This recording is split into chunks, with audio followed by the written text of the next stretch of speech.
Hello everybody and welcome to the stream.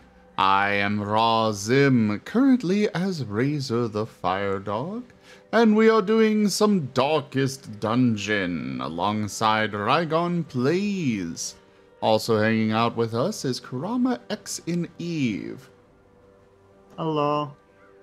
He's a Hufflepuff.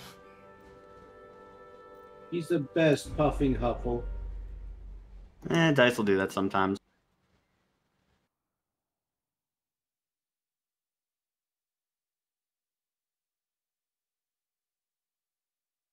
Alright, so let's load here. I probably should have loaded in already, but, you know. It's alright, it's a pretty easy load in, load out game. In time, you will know the tragic extent of my failings. Alright, I'm just about ready. Well, I'm not really certain what we're actually doing, like... I don't know. I figured we were just playing together. Yeah, just playing the same game. Yeah. I mean, I can always pop out your stream and I could help you make, like, decisions. And you can help me make mine. My computer would not be able to handle that. Then, yeah, there's not much else we can really do then. Yeah, we just hang out and talk about how our stuff is going, and nothing wrong with that. Yeah. You have some topics then? Well, I was meaning, like, what's going on in game and such. I know. But there's only so much of, wow, my character got killed.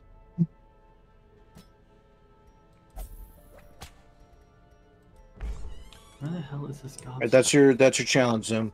Got to come up with some topics. Can Why is we? it so high Can up? I do that when I'm not in pain?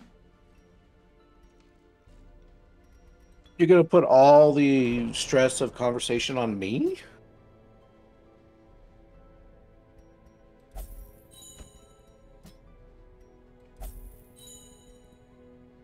Okay, well, we can talk about how cute Sark is. Sark is What very a- cute. Good boy he is. What kind of character would Sark be? Which of these classes do you think? The wolf one. I don't know if there's a wolf one. I've never played the game. Okay. Oh. He'd be a that- Vestal. Yeah, I could see it. I'm looking at one of these guys in suit armor, and I'm getting a real Dark Souls boss vibe from him. If that thing comes to life and kills me, I'm gonna be pissed. Gonna be pissed. Just a bit. Also, where the fuck is this last stone? It says it's right here. Oh, it says it's around here, but... Oh, wait. There's a door. I'm not sure you'd have much grounds for being pissed there when they're clearly advertising that that thing is probably going to come to life and murder you. Well, yeah, but it wouldn't stop me. Ooh, page. I thought... Yep, that... Give me that page. Give me that page. Goblet of Fire Castle. Ooh, I know what that... Alright, I'm going into the pig domain. The pig domain. The Warrens? Alright. I will go with ya. How far... What's the level thing on it for you? I think it's just an apprentice. And it's like level 1. And that's where it is. Ah. I feel stupid for not finding it. Rip.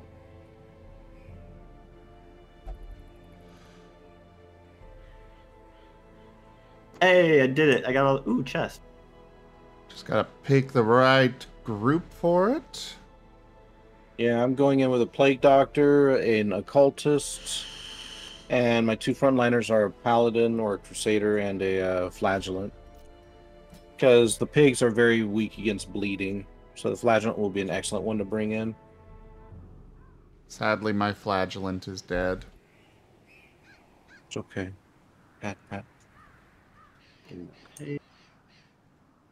Alright, let's see what happens. I could bring my Houndmaster. I'll bring my Houndmaster. But I still need Sounds a like they front do something liner. with canines. I don't know, just a bit of a guess. Yeah, just a bit. No, it's all kitty cats. Meow. Meow. Oh, well, in that case. Meow.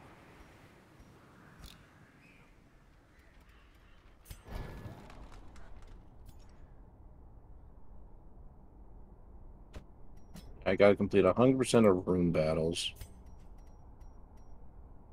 Hey, that's the mission for me too.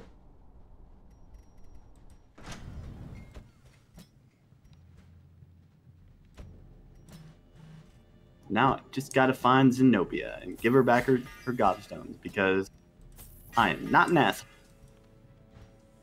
Oh, right. Kobe, I'm going in with an antiquarian, a druid, which is a modded class, Houndmaster, and then an anointed, which is also a Not familiar. modded class. Flashbang.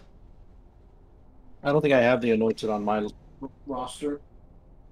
The anointed is one that was recommended, and I'm actually rather liking the looks of it. I haven't actually run anything with him yet, but it looks like he's got a little bit of self-healing with his attacks.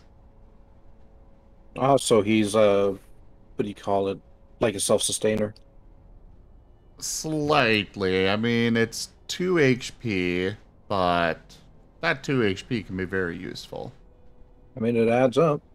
Yeah. And apparently, if he gets marked by somebody, then if he gets marked, he heals 2 additional health.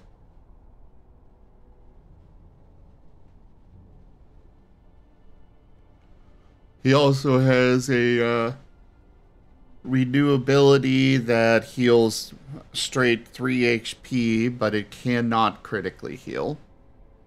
Mm-hmm.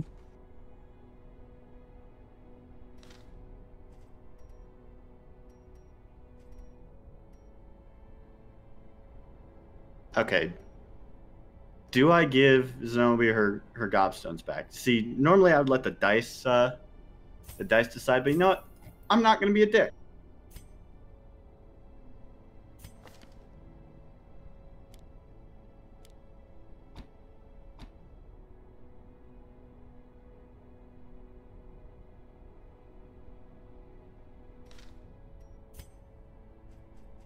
Oh, hey, I can upgrade this.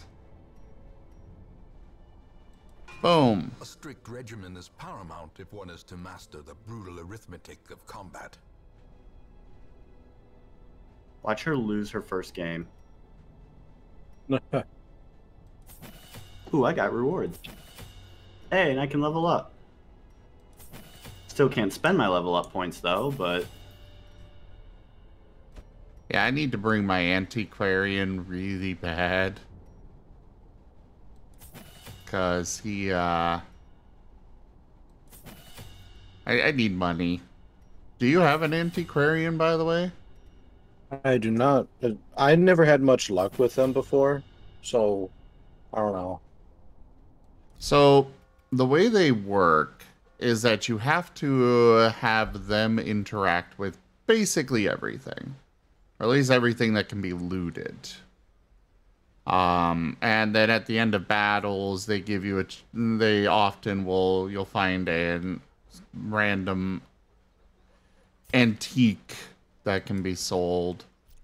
For farming it, like, they are pretty useless in combat, but their value is you're going to get a lot of money with them around. ooh, West Tower unlocked. Getting a lot of green nature vibe. Well, it's 20% cough. Gosh dang it. Now my main frontliner deals Swain's 20% damage. Oh, Because he had to go and interact with a pile of bones that I didn't want him to. yeah, those are the first thing I remove. Anytime I come across somebody that has one of those kinds of quirks, yeah, they go straight to the sanitarium. Ooh. I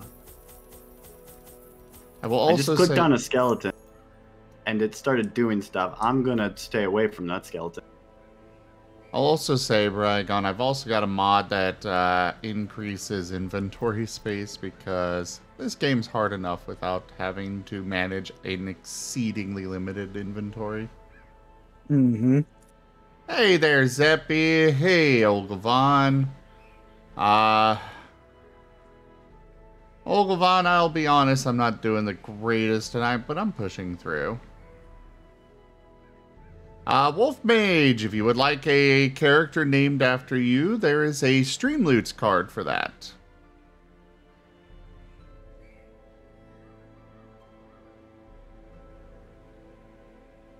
I just realized I did it again. I got lost in the castle, and now I have no idea where the fuck I'm supposed to go. Wait a minute. Thanks, Zeppy, but I'm sure I'll be okay. The card is the Name a Thing card in the Amp and V pack. Alright, I'm embarking.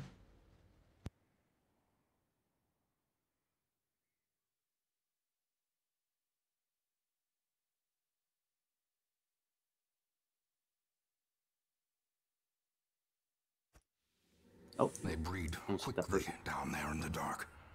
But perhaps we can slay them even faster. where's it having me go? Ah, down this hall. Yeah, Rygone, the main reason I picked up the Anointed class is because Burb is not... is Furry instead of, His efficacy unwitnessed by his you own know, eyes. Oh. human. God damn it, why is Hogwarts so complicated? Now it must be carried home. Alright. Ooh, Yeah, hey. the Antiquarian has an increased chance of finding good stuff in random bags and whatnot, random objects. But they also have the ability to get things like minor antiques, which are worth 500 gold.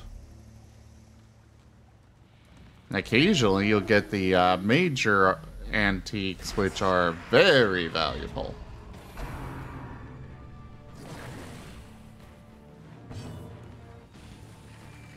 All right, Wolf Sounds pretty Mage. useful in her own way. Oh yeah, she's very useful for farming gold. Definitely don't send her against a boss. Her actual combat capability... Oh, actually, she's not that bad for buffing your party. Especially paired with a druid.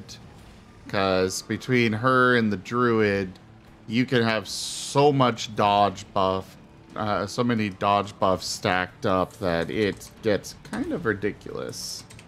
I'm gonna head out for a bit. Okay, Oh, bye. okay. Yeah. It has been sent, Wolf Mage. Good luck. Seems like I can find the correct Discord.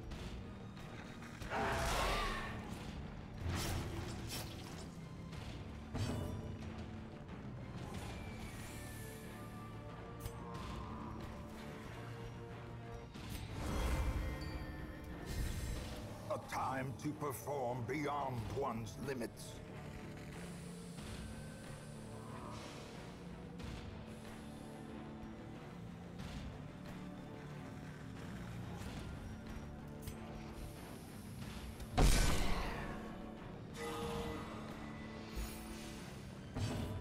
And my anointed just crit healed himself. Okay. Nice.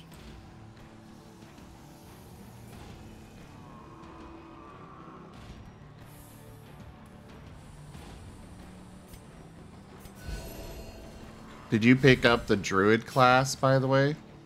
I did not. That's another one that I recommend. Their healing, it's slow.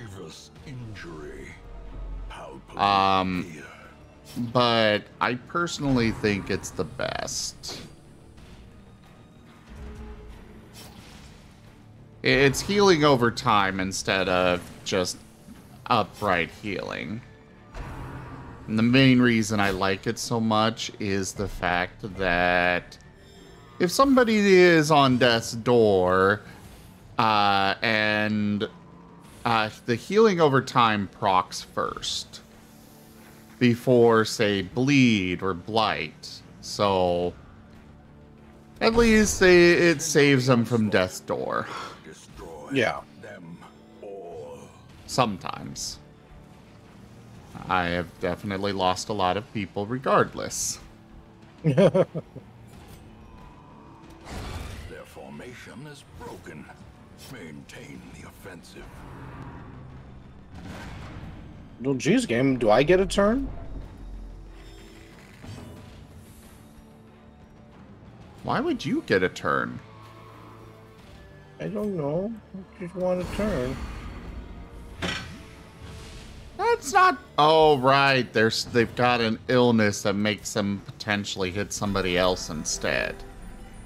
At least the person they hit got blighted.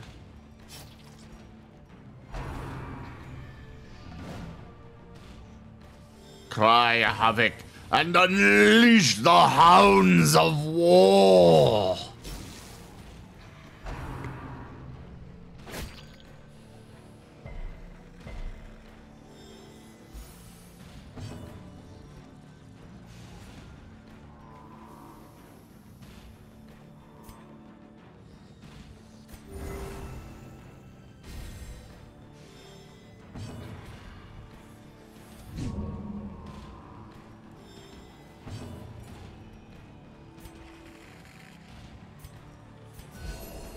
We're having a good quest with this one.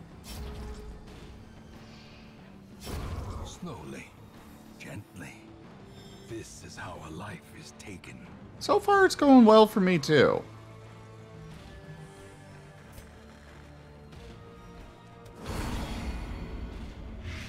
Then again, I'm only in my first battle, so who knows how the rest is going to go.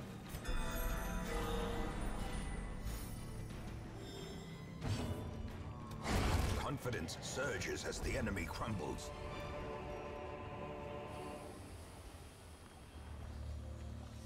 Oh, here we go. Yeah, almost every battle that the antiquarian participates in gives you at least a minor antique. So it's like an extra 500 gold for every battle. Essentially. Crap, what does this do? I think this has a chance of either giving a huge amount of stress or removing a negative quirk. We'll have you in. Up. Ah! RNG was not with me. As I just got hit by frickin' 63 stress.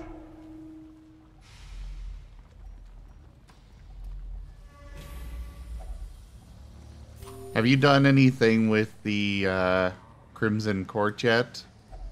With the what? The Crimson Court? No, I haven't yet. Could staunch the flow of otherworldly corruption. Do you have that mod enabled? Or that DLC enabled? Yeah. Okay. I recommend holding off for as long as possible before actually going in there. Because once you do, they start popping up in all the other dungeons, and it gets bad.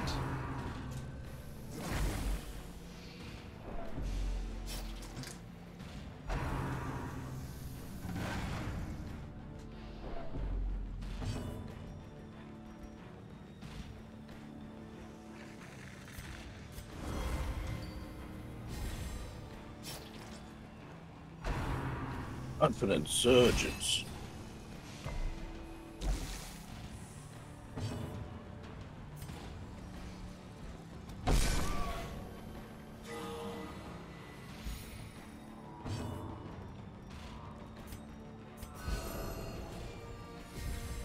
Inspiration and improvement.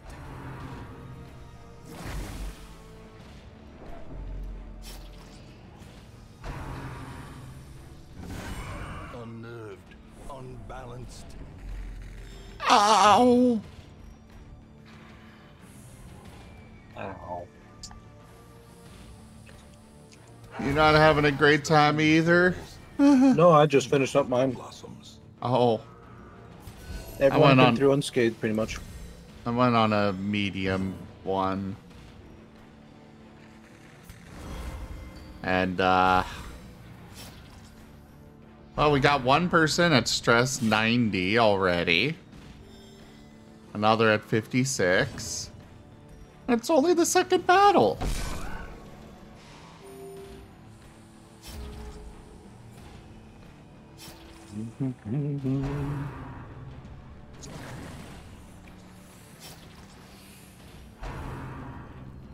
But they all currently have plus 18 dodge, so...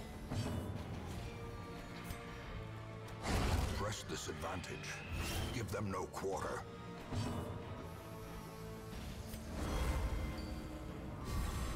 A brilliant confluence of skill and purpose.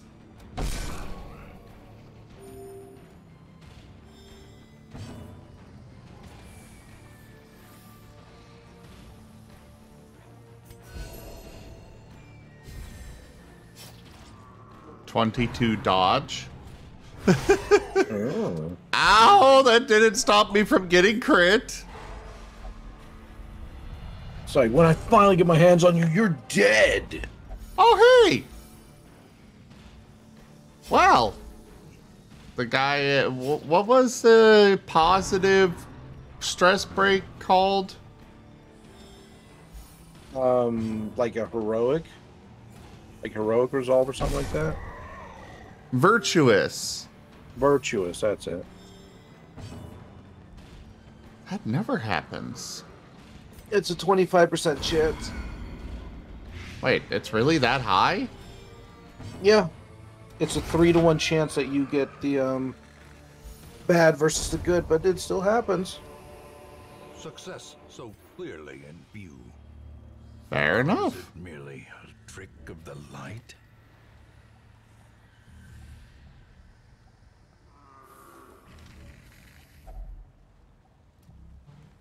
Okay, that will remove a negative quirk. So you don't really do damage, so I'm not too against that. I don't know what imposter syndrome is going to do in this game, so I'm going to get rid of that. There we go.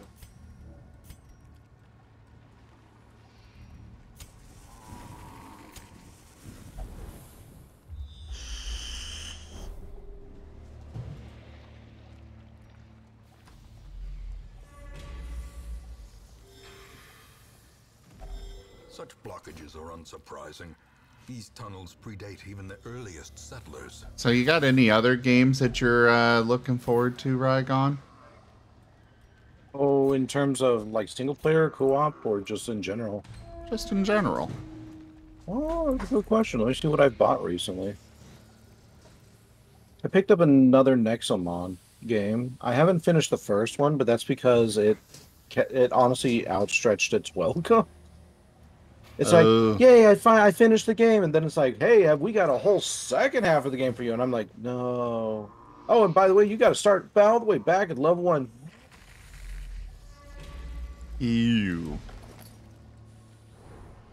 I've been playing a little of Shadows Over Loathing, and while it's been a funny kind of game, it's not necessarily been. I don't know. It's all right. One I'm kind of looking forward to playing though is Lonesome Village, which is, it's kind of like an Animal Crossing, but with some mystery added in. A handsome reward. Ooh. Task well Mhm. performed. However, So do you get to play as the furry? yes, Okay. it's one of the biggest reasons I picked it up. It's like I can finally play as the freaking furry. It was. It never made sense to me in Animal Crossing. It's like, everybody else is furry. Why can't we be furry? Right? Hey, Cerebral. Yeah, I finally picked up Viper, and I'm kind of liking how they play. Oh, I picked up that mod too. I haven't actually used them I've yet. I've got the creator of the mod here in my chat. Oh, well, nice. Yep. Cerebral Cloud 92. They've been very helpful in helping me to navigate my way through the game. Cerebral, you should check out Raw Zim. They're also playing with your mod. To be fair, like I said, I haven't actually used it yet, but I do intend to. Like, I have one in my roster. Oh, thank you for the shout out, Chrysos. Chrysovos is good boy.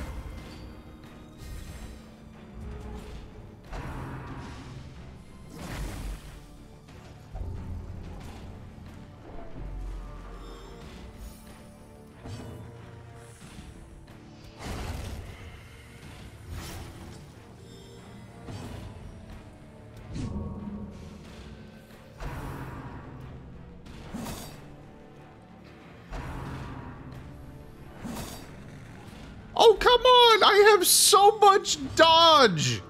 How are you? Hi, Kenku.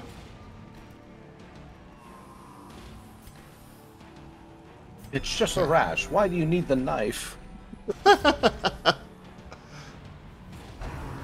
I tried out your recommended setup for Slayer? I have not yet. It's been a little bit since I last played this game. What's up, Sim? Oh, I was going to say, I think the scariest thing in this game might actually be the frickin' sanitarium. Oh God, yes. The fact that any of them come out in one piece at all is the amazing side of it.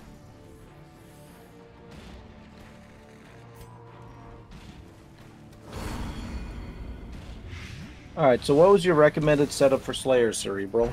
I'll give him another shot, I guess.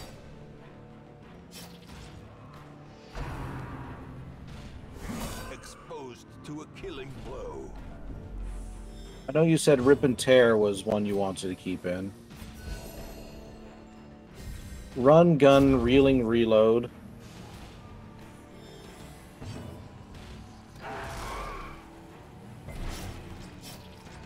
Biting blade. And rip and tear. Alright, let's go and set them up then.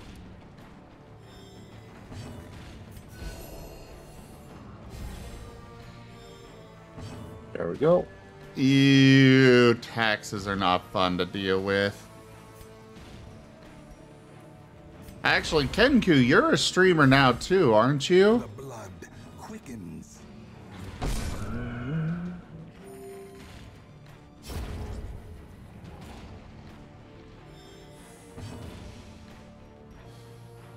Good luck with taxes on that. If you need some help, I can possibly help, but yeah. They can be beaten.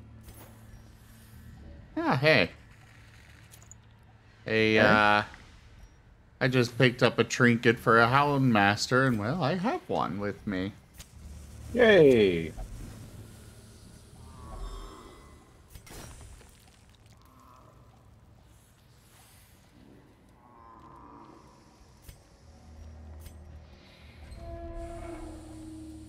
Yeah, I need to get some more level 3 before I hit the ruins again.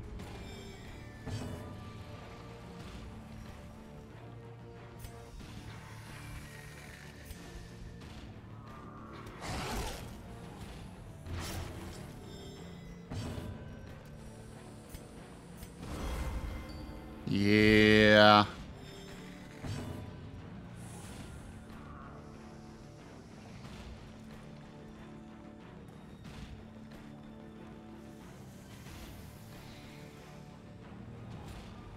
Oh.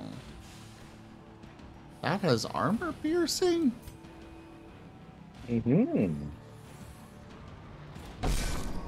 Always nice to find something with armor piercing. How quickly the tide turns. Ow! For the front line.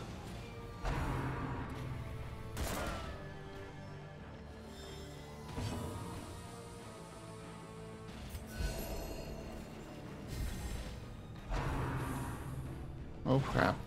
Hey, they dodged! We'll try this out. Yeah, I put Kraken Slayer in as well. Right now I'm just doing some basic farming, just trying to get things built up a bit.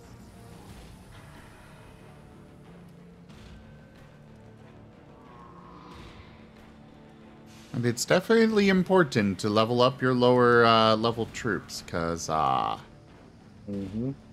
That's what I'm trying to take the time to do. yeah.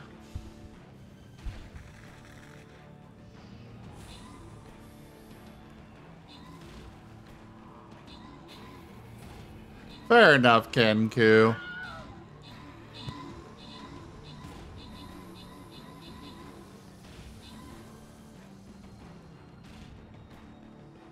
People don't always come out unscathed.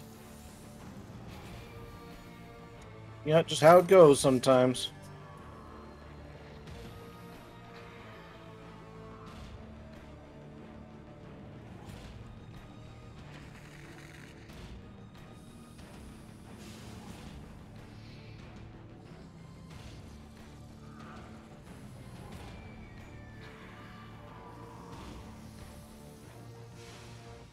Nothing over here.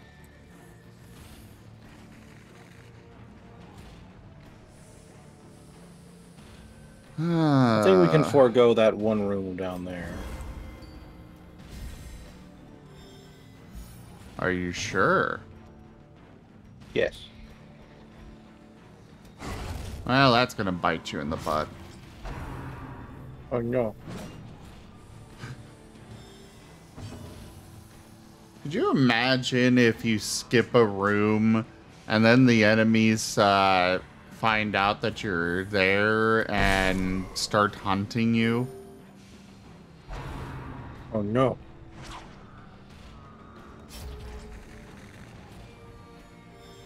Kenku, I would kind of like to make sure... I'm gonna update the rules on that.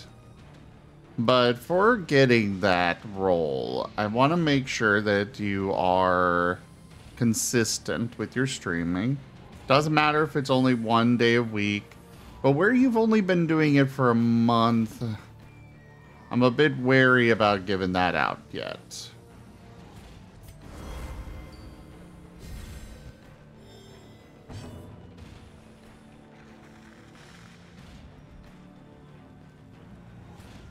I've had a lot of people that have requested it, gotten it, and then 2 months later they're no longer streaming, and it's like, okay, now to go remove it from them.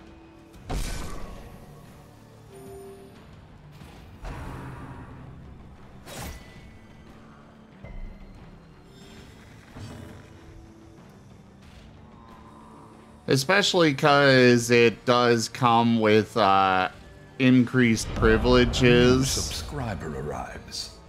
It fills you with determination. Louvel Aw, Wolf man. just subscribed. And she stole my shit. Louvel Wolf, thank you so much for that subscription. What the fuck is that?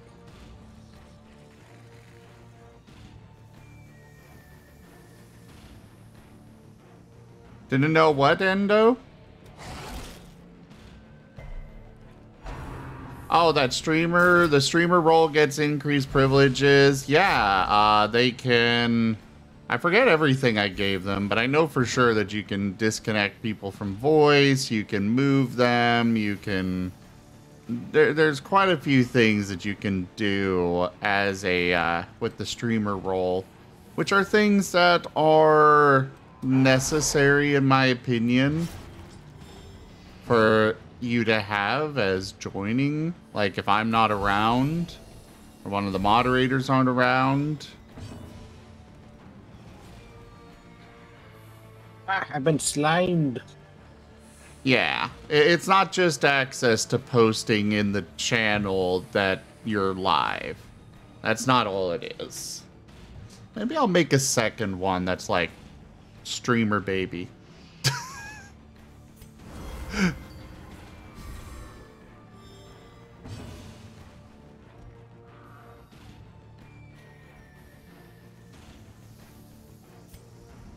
Alright, this is armor piercing. Go for them. Boom!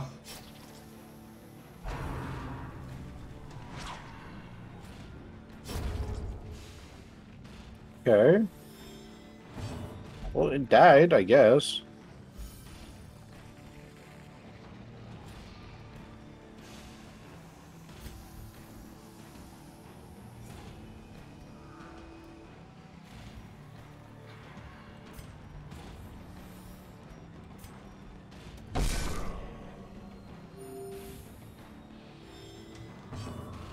Well, thank you so much, Louvel. I really appreciate it.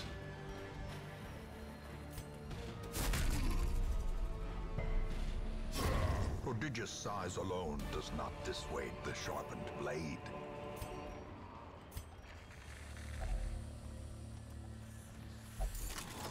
Oh shit.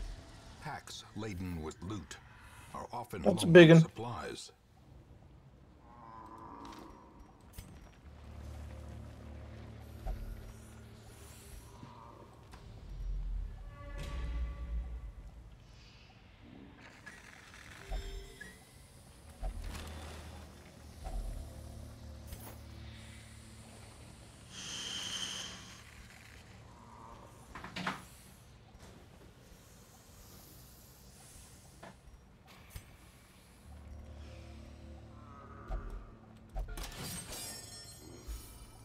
I really need to get some, reduce the stress level of my antiquarian. Wealth beyond measure, awarded to the brave and the foolhardy alike.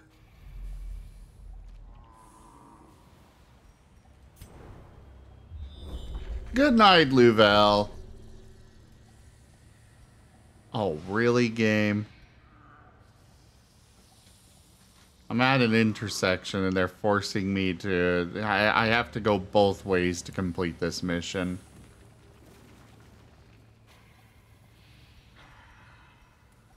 We'll go this way first. Hey, Rygone. You'd love to see PK my mod list for this? Sure. What's up? You want something from the dinner cart? Sure. What do I get? Human remains. Sounds tasty. I, being not of human, Waiting to be am spent. curious.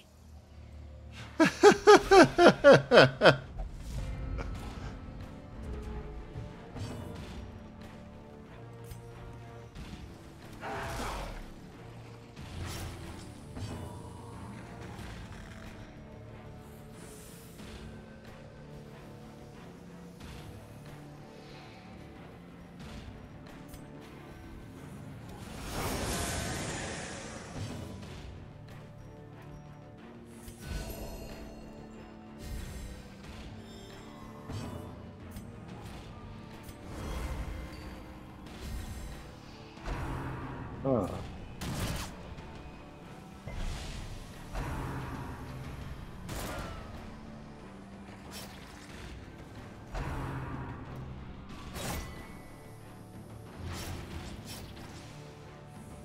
Please stop attacking my antiquarian.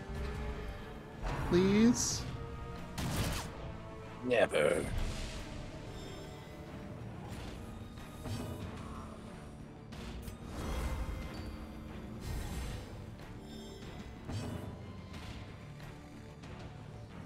Yeah, Canopus, yeah.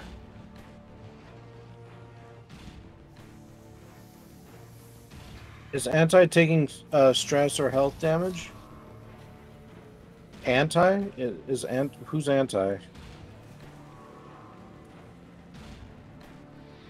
I'm confused as well, Cerebral.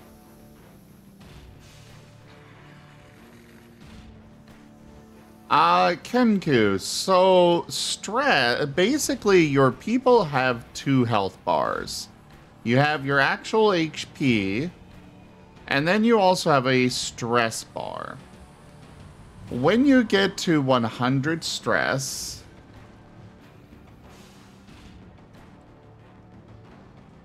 oh, Cerebral, my antiquarian is primarily taking stress damage.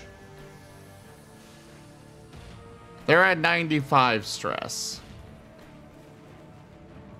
But what I was saying, so you have HP, health points, and then you've got stress. When you get to 100 stress, 75% of the time, your character gains they basically have a mental breakdown.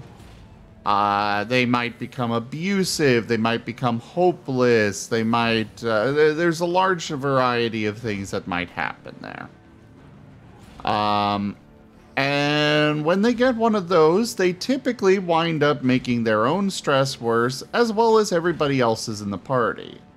When you're adventuring around and somebody is telling you that you're a failure and stuff, generally doesn't help your psyche. Yeah, it generally doesn't. And if you continue getting more stress and reach 200 stress, your character's at risk of a heart attack and just dying.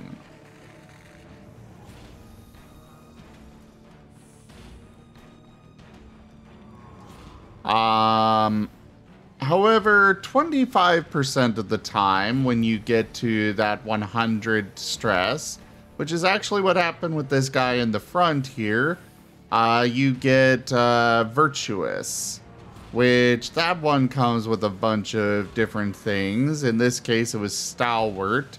I really don't know what this one does, but that one clears out a whole bunch of your stress, and it can help reduce the stress of the rest of the party as well.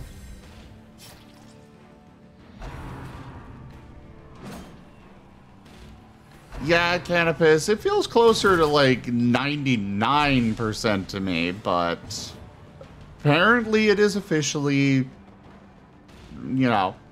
25.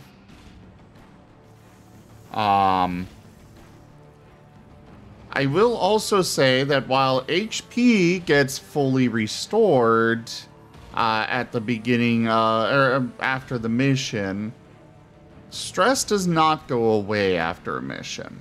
You have to send them off to either the inn with the drinking, gambling, or brothel. Go ahead. I just got hit with leprosy. Ooh. Let's see what that does. Minus everything except stress. Yeah, they either need to go. No, it's not. But they either need to go to the church or the inn and recover their stress through various means, which costs money. Quite a bit of money. And it means that they cannot go on the next mission.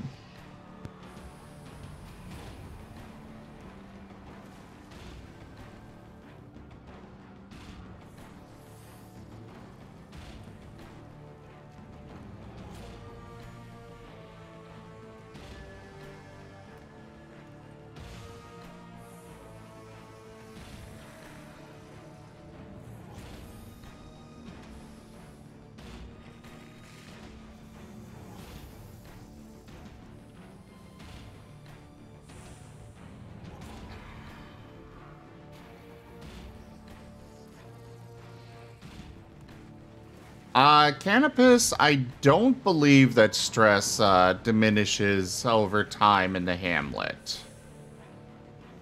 But I also have the Crimson Court DLC, so there's that. Oh, good to know, Cerebral. So, if a hero has a heart attack while they're on death's door, it's a guaranteed kill.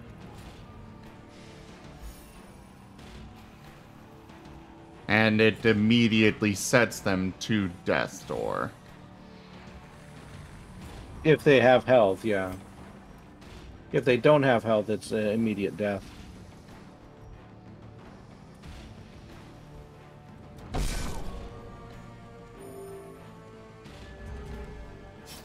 This battle's not going well.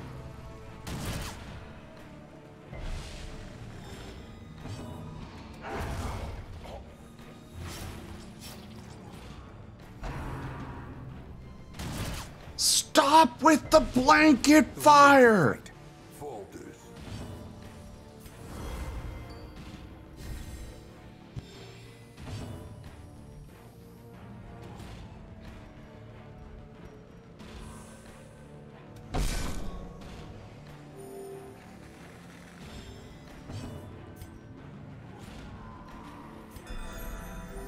Additionally, if someone has an affliction, healing them to 0 stress will remove that affliction. Unforeseen. That's good to know.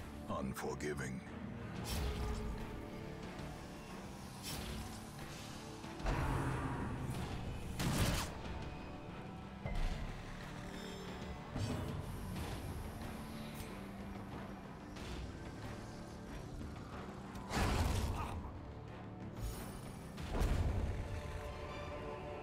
Foolish horrors. Brought low and driven into the mud.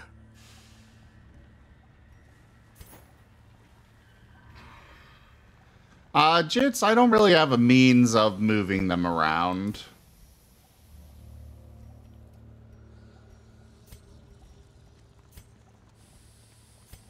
Oh, we're still... You know what? Why not? Oh, well. Shit. Homicidal. Plus 30% damage, plus 10% crit. Their powers increase, but their behavior is dangerous. Great, so they're likely to stab my characters in the back. Thank God it landed on a healer.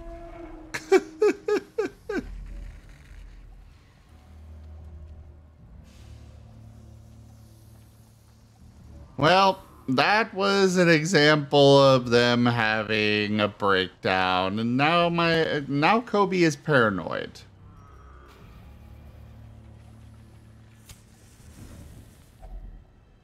Gathered close in tenuous firelight. An uneasy. A shrouded figure has taken up hermitage just outside the hamlet. Poor thing must not have eaten in ages. They appear almost like a husk. Oh boy, Hive. Yeah, oh boy. But I can't take him. I don't got no space. So no Hive for us.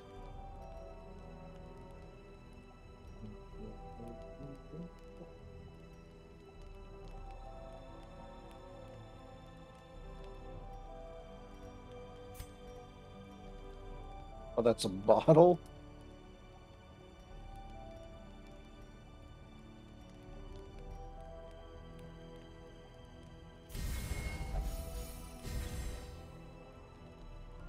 You can open the town event pop up again if you make room in your roster. Yeah. I knew.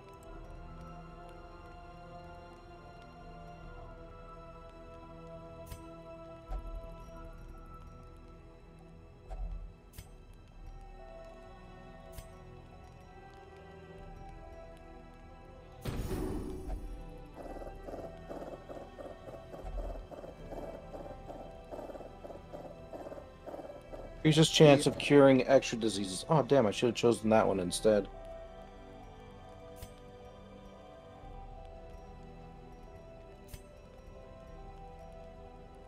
Yeah, Canopus. Well, I mean, all of them are really bad. All of them are a pain. Like, people will refuse healing. They will They'll refuse healing. They'll refuse to do orders. They will randomly charge it.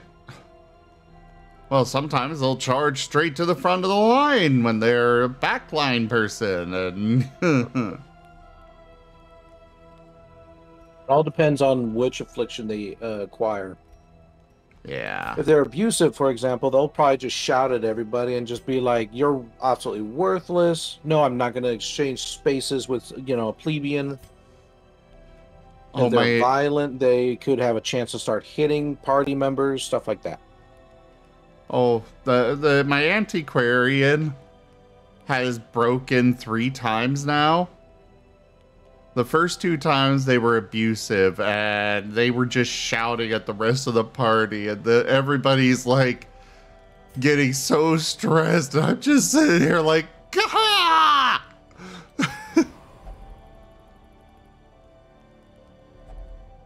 Oh, and apparently they refuse to do a resupply because they're scared somebody's gonna slip a knife into their back. Okay. Which actually at that stage isn't wouldn't be too unwarranted.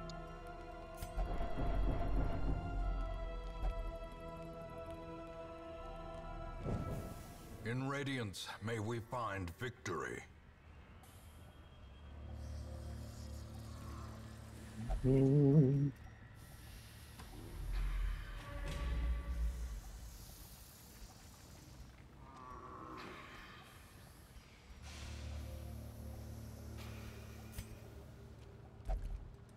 And my paranoid one increased all the stress of everybody.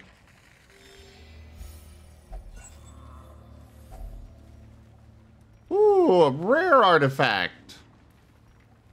Or antique. 1,250 gold. Nice.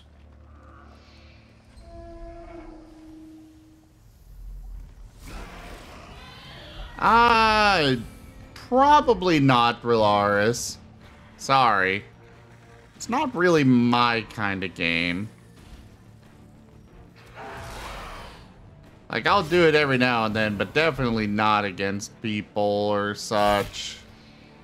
Why did you stab them? Why not? One of my antiquarian just stabbed my front line. Thank God it's from an antiquarian, though, right? Yeah, they Not did a like, whole say, 2 Thug damage. the Gorilla Punch. Yeah. All right, I'll be right back.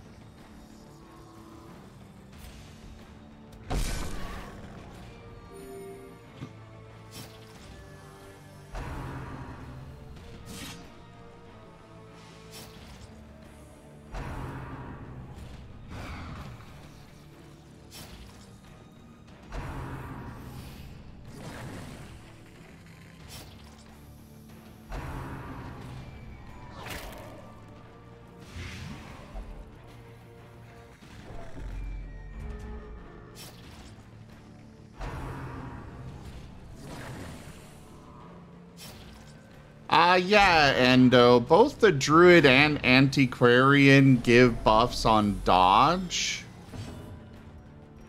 The Druid does 1 point of healing per round for 3 rounds or 4 rounds, something like that. But it also grants a buff of +4 dodge. The Antiquarian has their own thing that grants extra dodge.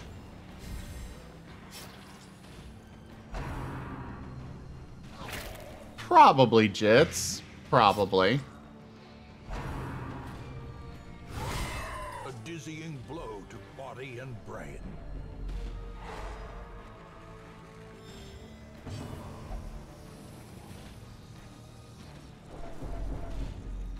And as you guys can see, my Antiquarian is currently making everybody's stress go up.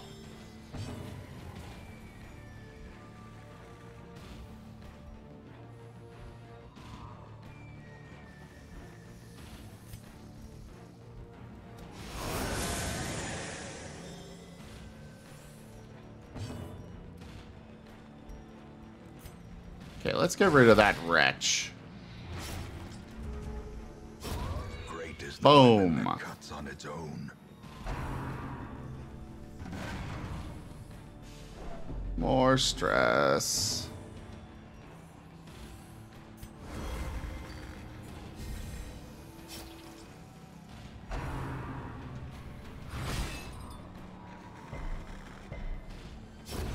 A death by inches.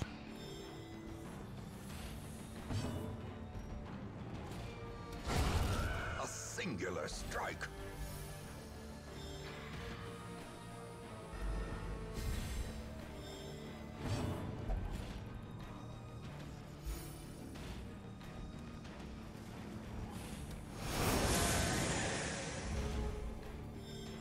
That wasn't the ability I meant to use, but it works. Oh, I should have had them attack. Actually, no.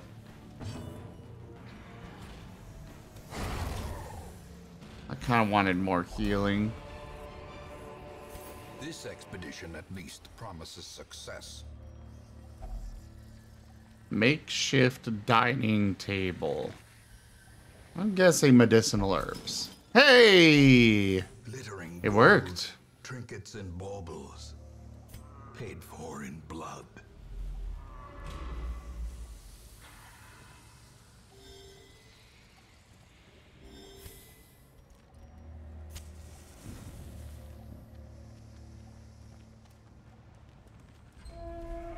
Dook dook doo doo dook. Dook doo dook dook.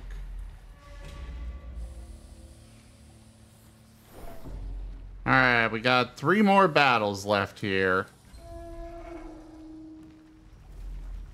2 hallways and a room. Oh, God. 2 wretches?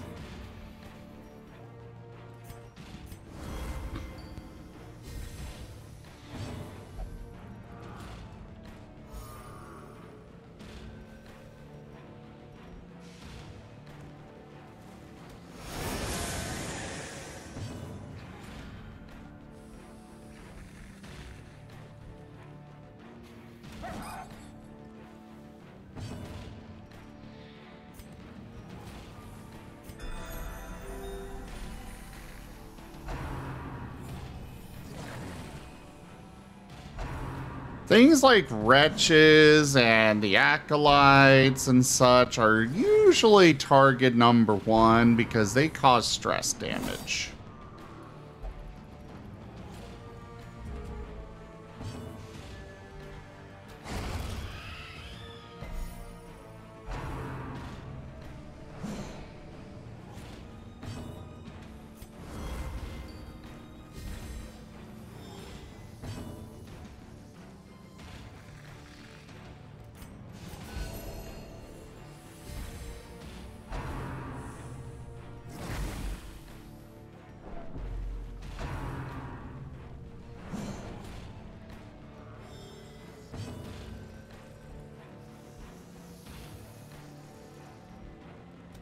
Another one falls.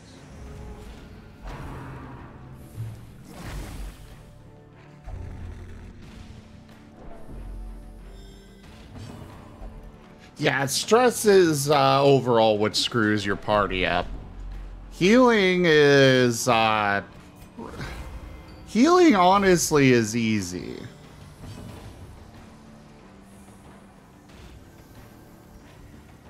It's not hard to keep your people alive. Well, okay, it is, but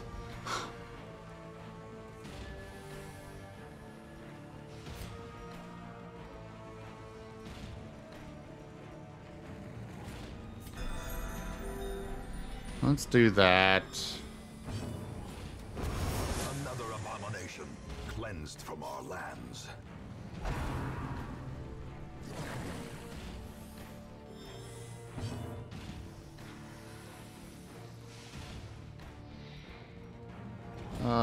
Fine, just kill it.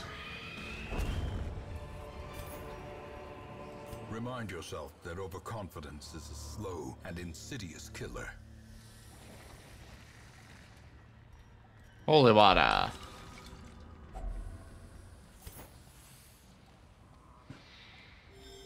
Ooh, this. This, if we burn this pile of scrolls, we remove a negative quirk. We're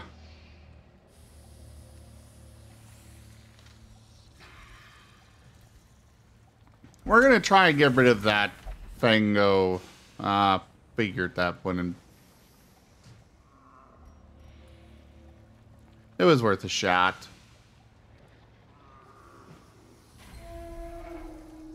Yeah, stress does not... It's not easy to heal stress in a dungeon. I don't care about Stress Eater, though, Endo. Oh, God, a madman! This guy is another one of those higher priority than anything else. Like, to the point where I'm gonna have Kobe actually attack.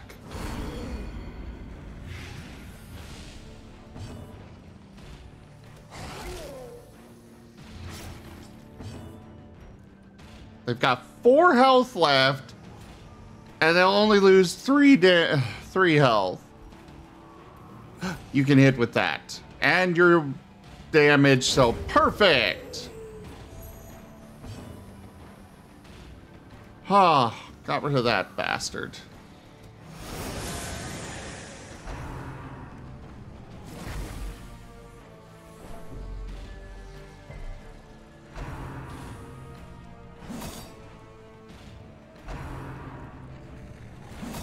It really is a miracle that that madman wasn't eaten by the pigs. You're very right there, Jits.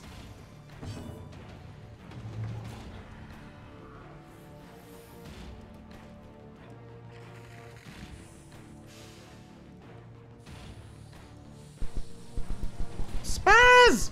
No! Why?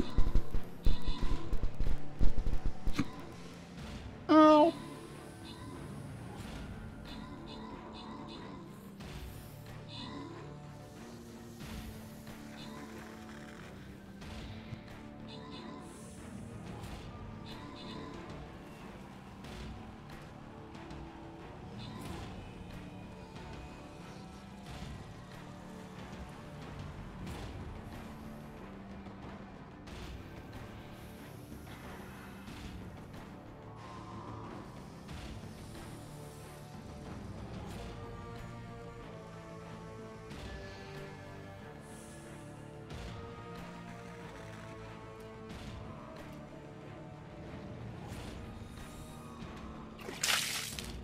Okay, I'm back.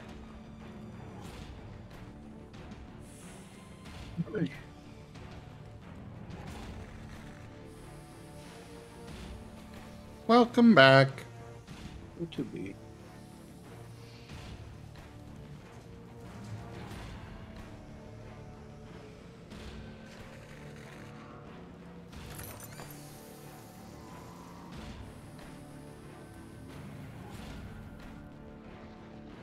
Good to be back, Endorellis.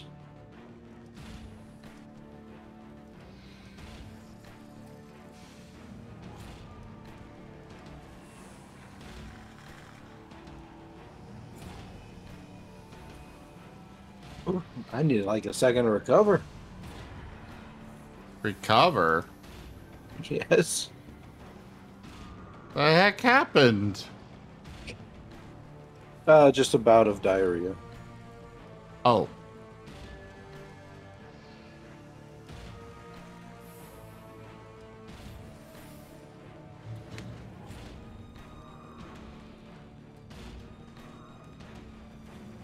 It was definitely merciless, but I slew it. I slew it, Endorellis.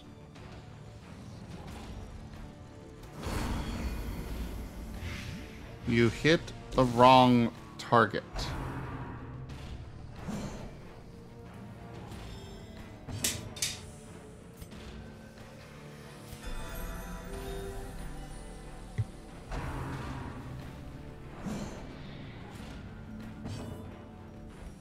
The heck is that?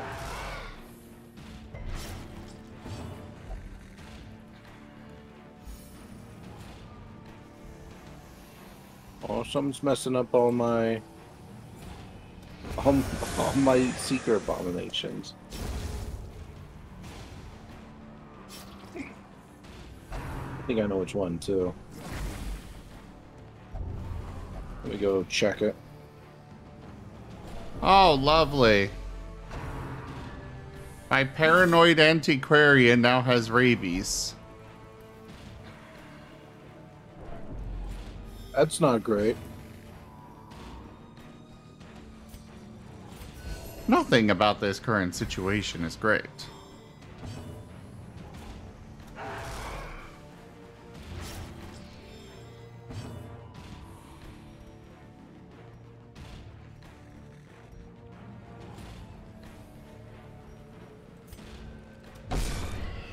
Kill that.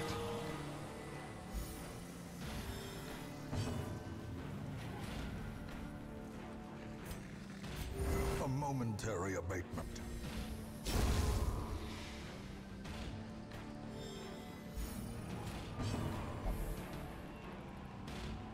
What you call suspicion, I call being observant.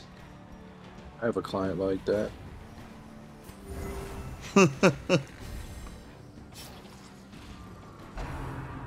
Oh, of course there are speed runs for this game, Slitherite. I'd be really surprised if there aren't. Yep, I found it. Ooh, gamey. As victories mount, so too will resistance.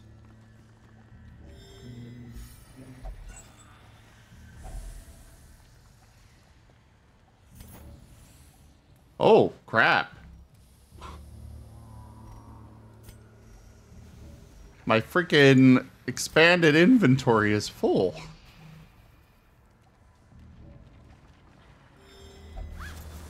But that's what happens when you bring an antiquarian along. It's true. Alright, last battle. Ooh, and a chest. Hey, we surprised them.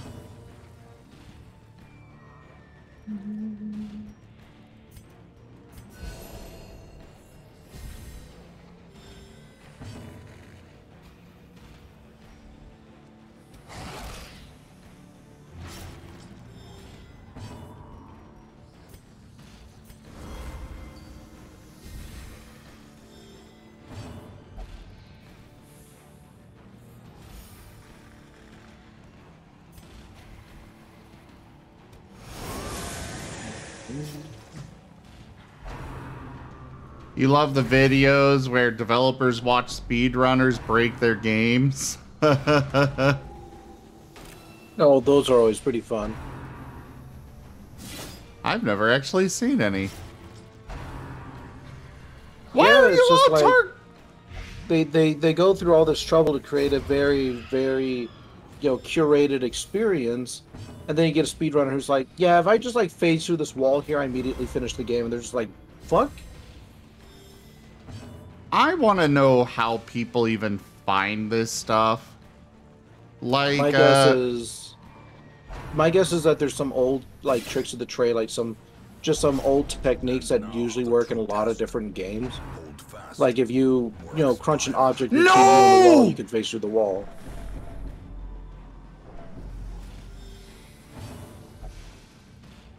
Did you lose someone? I lost my druid. Don't worry, hell will throw him back. He too ugly. I think it's a he. Yeah.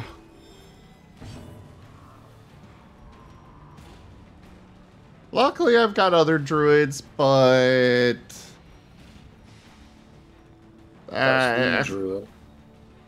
Huh? That was the druid. Actually, that was a lower level one. Oh.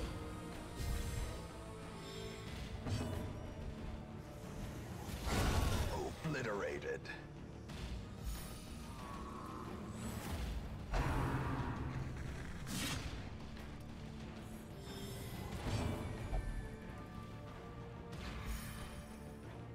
There was one game where developers hid Easter eggs in the game that can only be found by speedrunners. Interesting. But what I was... oh, go ahead. Hmm. I was saying, so they curated their game for speedrunners too, huh? No, that takes some dedication. So go ahead. I know there was one bug that I still want to know how they figured out is in Zelda: A Link to the Past. And in the beginning dungeon, apparently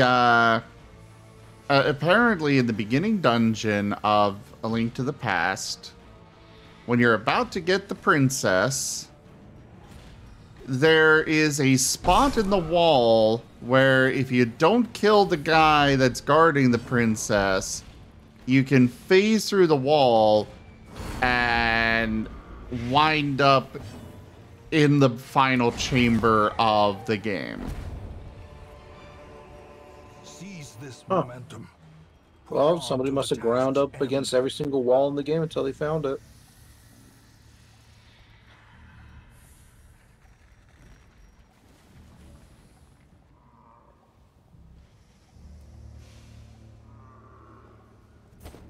Like, speedrunners are crazy, man. Yes, They're a whole new breed as far as I'm concerned. Oh, what else to get rid of?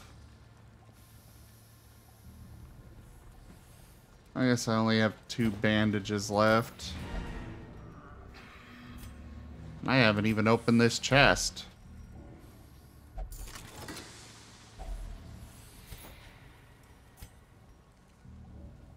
Ah. I got a trinket, and I'm like, oh, yay, I can at least save inventory space by putting that on. Oh, that's for a character that's not here. Never mind. Oh, but there's this that I can throw on someone.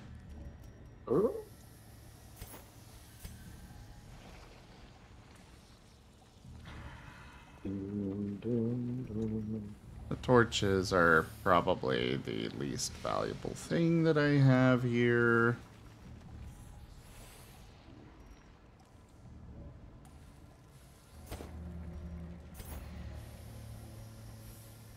Thankfully, even though it sucks that I lost my druid, they died during the final battle of the dungeon, so I don't have to continue going without Never happened.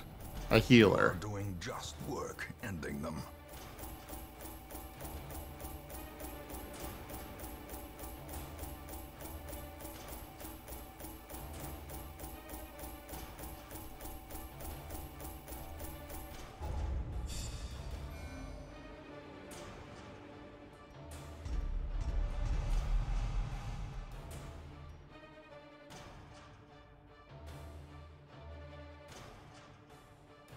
Well, good to know that people can only have so many diseases, and when you get one too many diseases, it replaces a different one.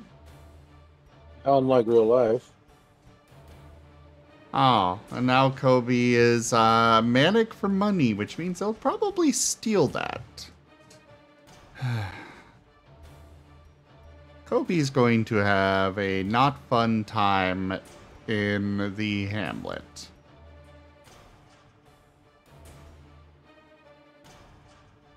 Montgomery is also not going to have a fun time.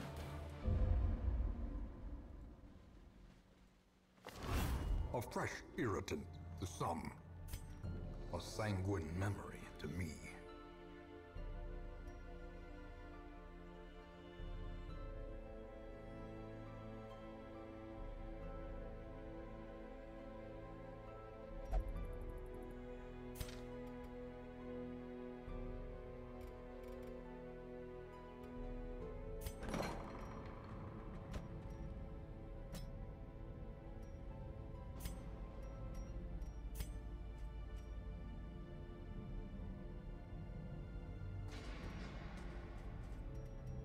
In what I want to do. I could continue playing. I could do train sim for a bit. My attention's just all over the place. Are you gonna be up for running game tonight? Yeah, I mean, I'm awake. No, I Well, might need yeah. to take like a little rest before we start. But no, I'm Fair. saying my attention's all over. Yeah, that's what I mean. Like, yeah, I ran out of medication. Oh. So, we'll see. But you did it. Don't hurt yourself. What do you mean, Enduralis? I'm sorry, everyone, that I'm kind of like popping all over the place. Hey, you're okay. Just...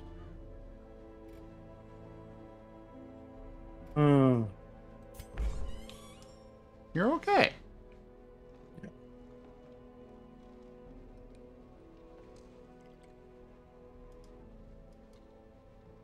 Fox yeah, I Fiend, think your I'm gonna- character's okay. I'm gonna hop out of Darkest Dungeon and try something else for a little bit. Alright. Good thing we didn't try doing Crusader Kings then. Well, if we had done something combined, I probably would have kept my attention a bit more.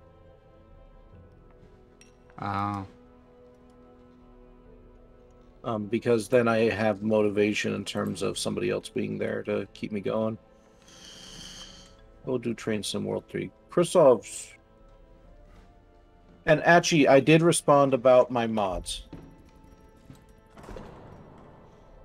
I said, like, yeah, I'd be happy to show you sometime.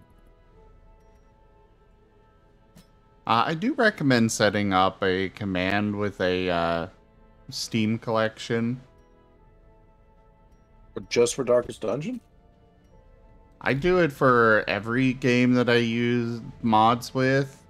That way, because people want to know what you're playing with. And so instead of kind of vaguely telling them, hey, yeah, I got this, that, they can just go look at it for themselves. That's fair. Maybe that's something I can add to my big list of things to just do. Could go do it now. No. I do not feel like doing that right now. Fair enough. No, that'll be during a day when I'm doing development. Fair enough.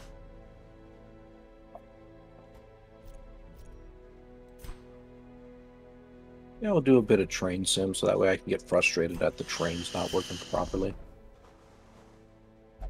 Just like Jesus intended.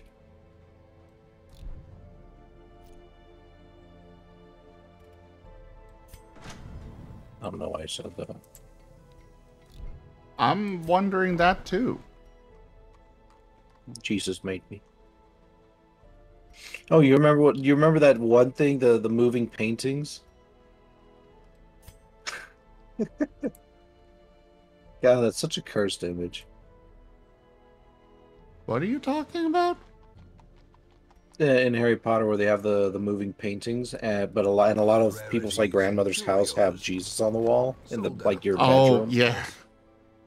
Such a cursed image, I swear. Uh-huh.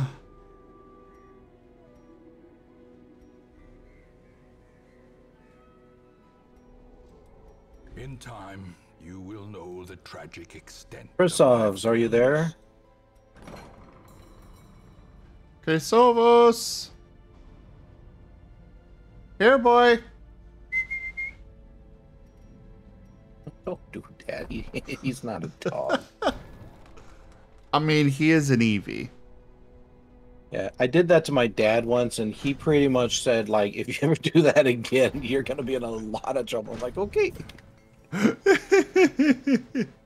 But his reasoning is, like, you know, we're not a dog, and that's not something you do because it's disrespectful. I'm not saying that that's something you have to necessarily stop doing or whatever. I'm just saying that's what he told me when I was young. That's all well and good. I'm just going to point out that a lot of furries enjoy that sort of thing. Yeah, that's why I'm saying, like, this isn't necessarily me, like, chastising you or anything. That's just what he told me, and it's something that I personally don't like having done to me. Ah, fair. Yeah, because, you know, that's what I learned.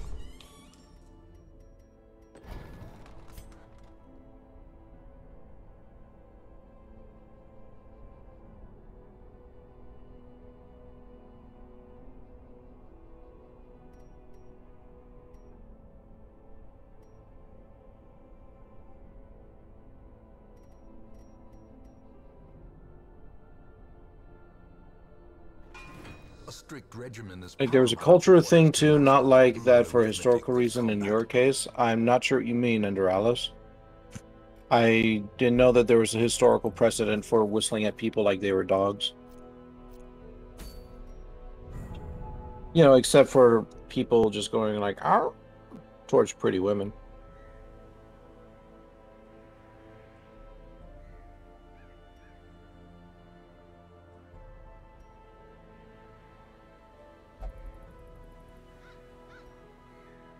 Fair enough. I've had my own amount of racism sent to me, but I've never had anyone whistle at me at like a dog. So, my condolences on that. The whole boy dog thing didn't go well. Gotcha.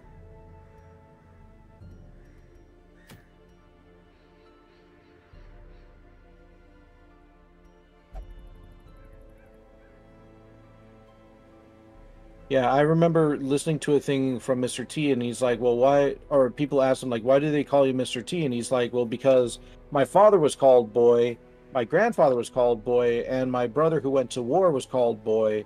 At what point does a man, you know, gain enough respect to be called Mr. or Sir?" So he changed his name to be Mr. T, so that way people would give him the proper respect he deserved.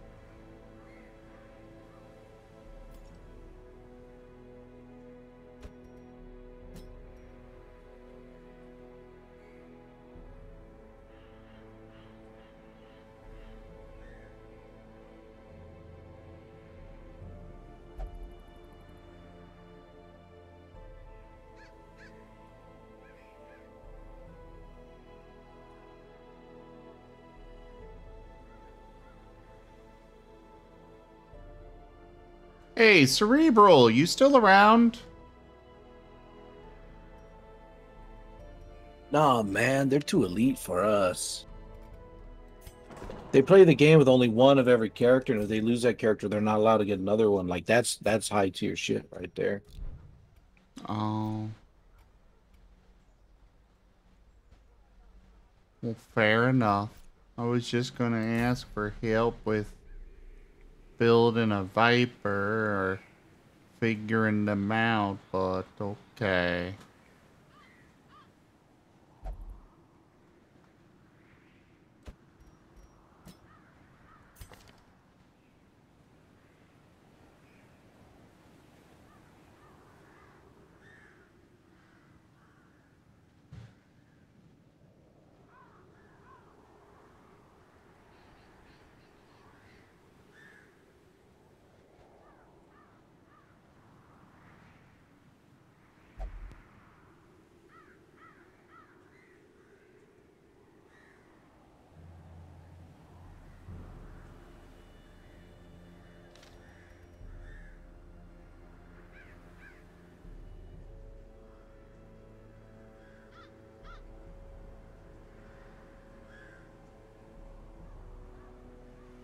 I mean, Darkest Nuzlocke Challenge? That's already the game itself. Your people Right? die, they're gone. The only thing They're that's only allowed different, what? the only thing that would be different, I guess, would be you only get to recruit one person in between each mission, but even that.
Some quirks are unique, meaning only one hero per roster can have them at a time. Unique quirks are shown by the special symbol to the left of the quirk name. If you don't want that hero to have the unique quirk, you can remove it in the sanitarium, like other quirks.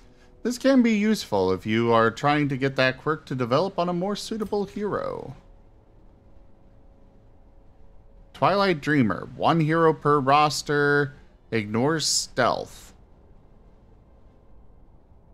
Interesting. Eddie.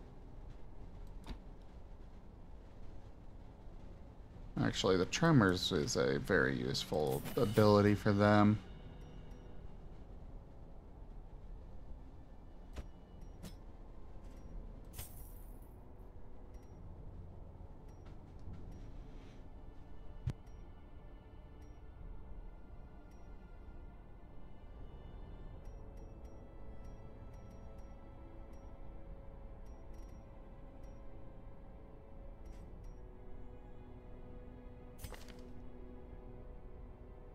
And up we go.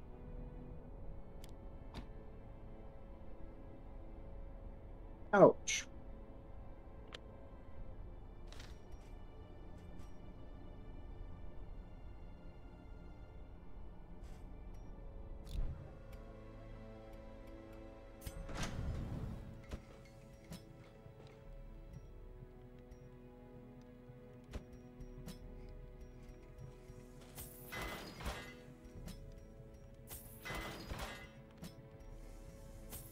And away we go.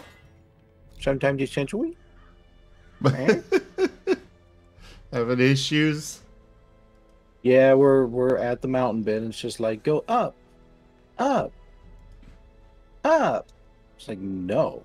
No, what Man. you're supposed to be doing is chanting, I think I can, I think I can, I think I can. It sounds like something they would say at Walmart. Hey, pets. No, at Walmart, it just sucks all of their willpower and life out of them, so they're more just kind of zombies, so they don't really think anything. Going up.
Uchu World. They would chant 10 more minutes. I just need the last 10 more minutes. 10 more minutes. 10 more minutes. 10 more minutes. Dabba, dabba, dabba, dabba, dabba.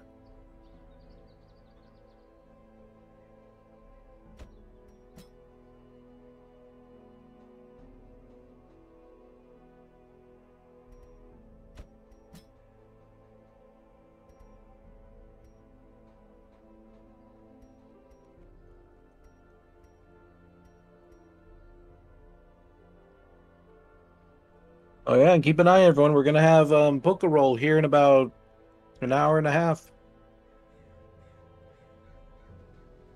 Oh, yeah.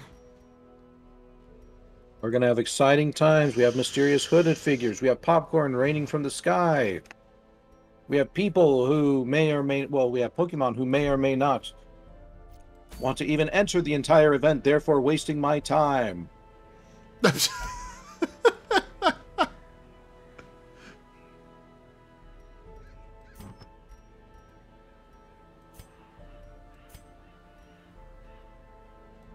I joke, of course.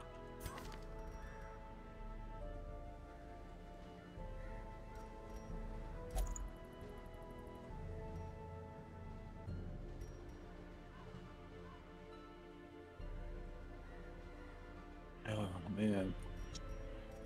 I've reached the level of fatness where now I can just like kind of sleep on myself, and it sucks because it makes me want to sleep on myself. Oh my god. Like I could just I could just pull up my little beard blanket here and just rest my jowls on my shoulders and just go nighty night.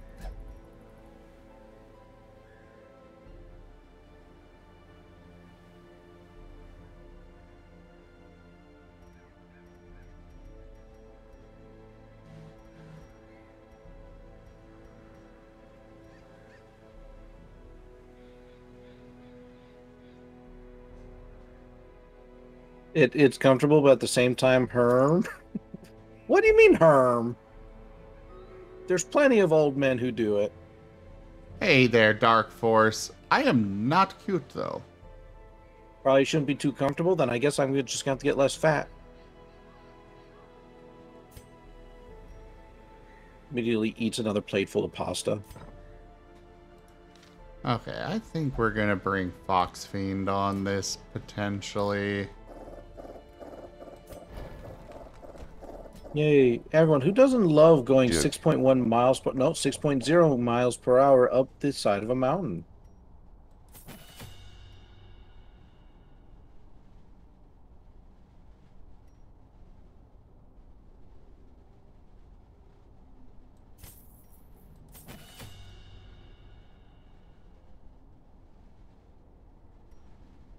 You like roller coasters? Fair enough.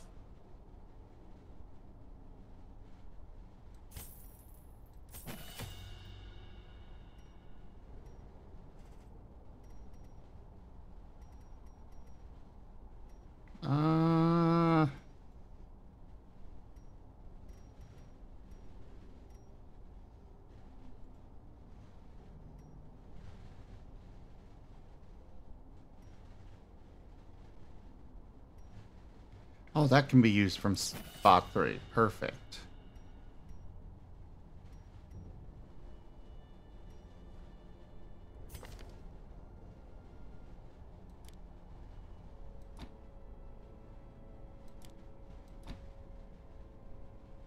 There we go. Yeah. Fox Fiend will work in that.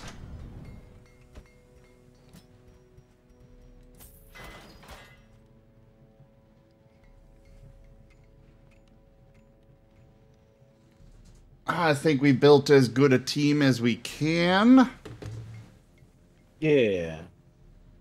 Watch them immediately die to a single cricket. I know, right?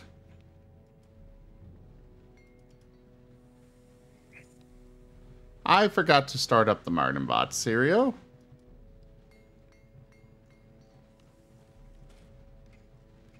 Dario, don't you mean Wolf Mage?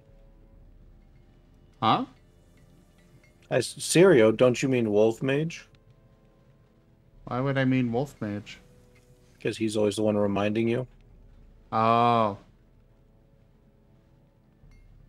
Same with my ghost. He's always the one that reminds me, like, oh, the ghost is broken. Okay, go fix it.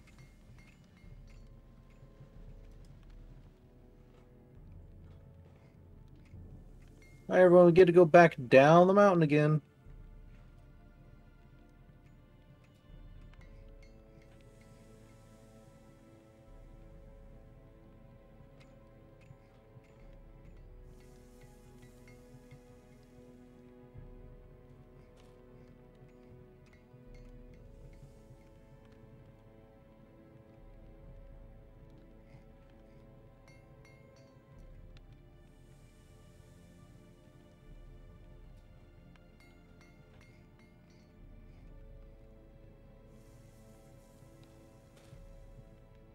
Duke.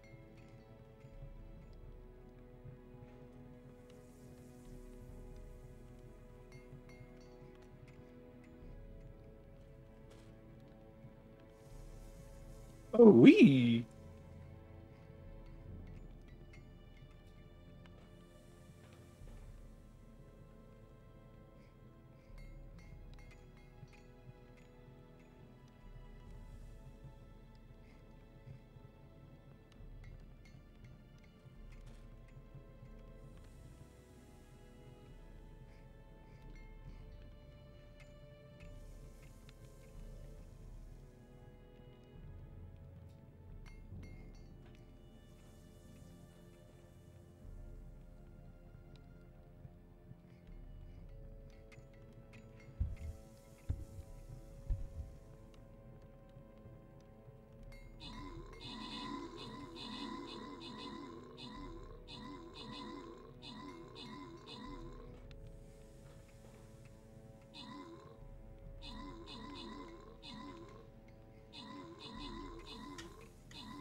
Yeah. Oh, sorry. Give an Espeon a warning next time, won't you?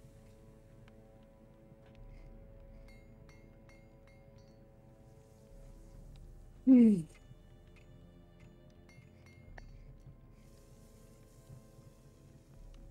debating whether I want to go break out the sparkling champagne or not.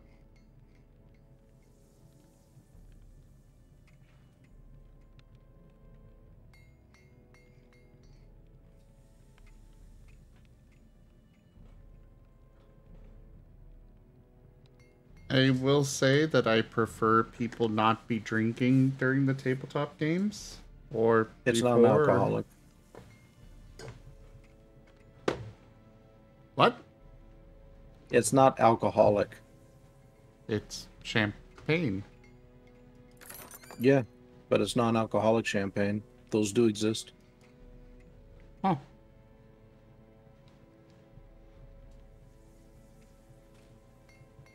Well, if you do that, I've got some sparkling cider I could pop open that I've had in the Sure. fridge and forgot about. Sure, let's do it then. So that requires I go to the fridge. Walking What's wrong? is... Did it beat you up? Give you the cold shoulder? No, the gout. Oof. Walking is agony. Yeah, I can believe it. Yeah, my mom sent me a bottle of it for New Year's, and I forgot about it, and it's been sitting in the fridge since. Fair enough. Yeah, then let's, I'll go and I'll grab mine. Alright. Be right back, everybody. Yeah, I've got a gout flare-up right now, Endo. But I'll be right back.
Oh, that's good.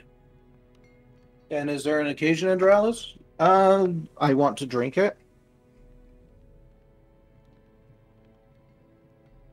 No particular occasion. I just had it in the fridge for a while, and I kind of felt like having something cold that wasn't water or milk right now. Because I got no pop.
Alright, I have returned. Back. I got a train right behind me. I'm watching on the mini screen to see if it's going to run right into me, or if it's going to stop just in time. Probably not.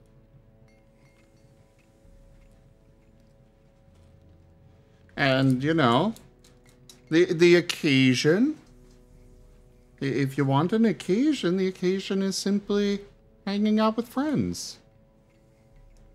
Yeah, I'm toasting to Zim's health.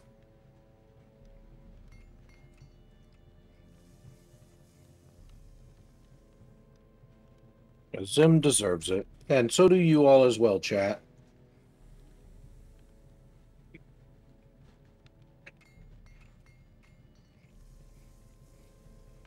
And that's fair. I just don't have any lemonade or Kool-Aid on hand. Right now, about the closest thing I have to any alternative is just this milk that I've left in the fridge, and it's slowly turning into a block of cheese. Ew. Don't worry, I'm going to throw it away as soon as there's space for it.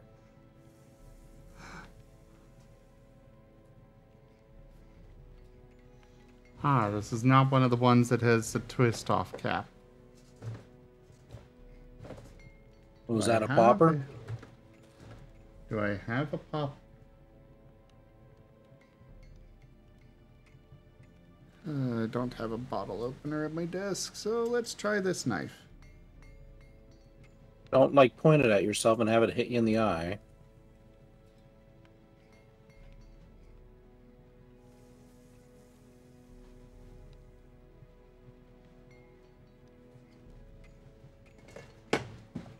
That's not working.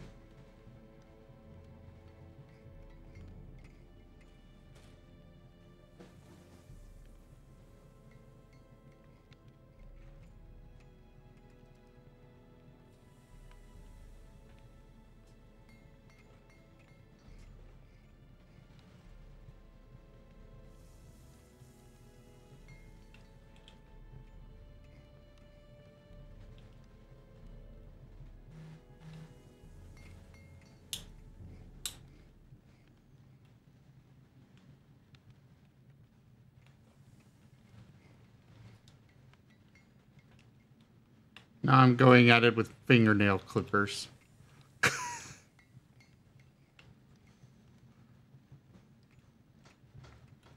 They actually seem to be doing the job. What does? The fingernail clippers. Nice. Maybe.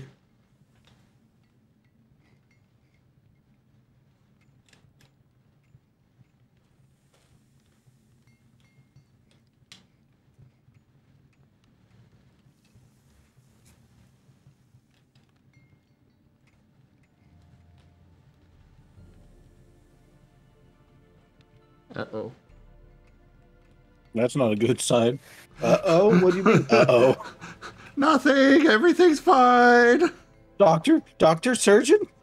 What do you mean, uh-oh? Quickly, up the gas.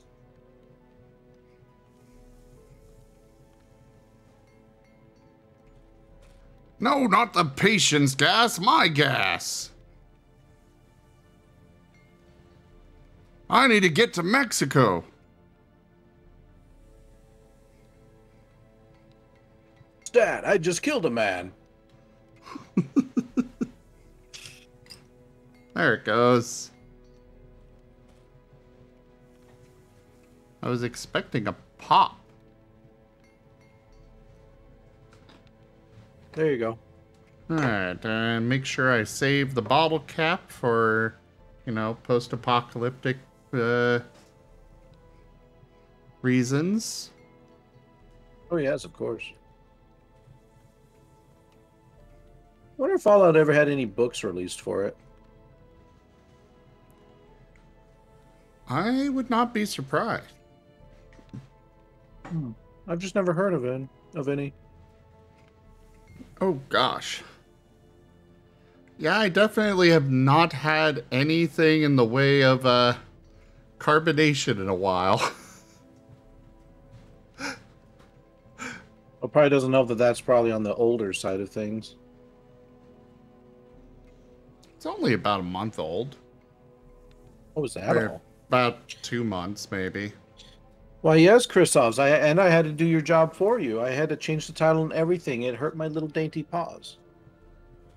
Yeah, Chrysovos, you abandoned us. We rely on you.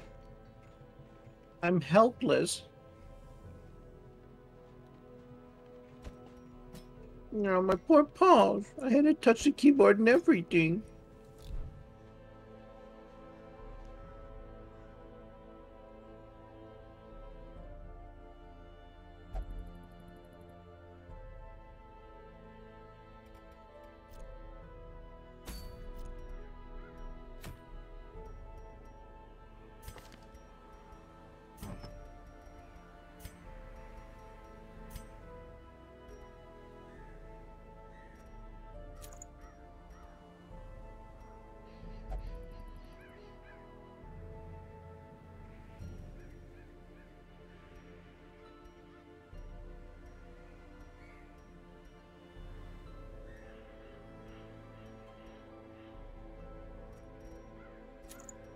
Yeah, my beans deserve better. That's right.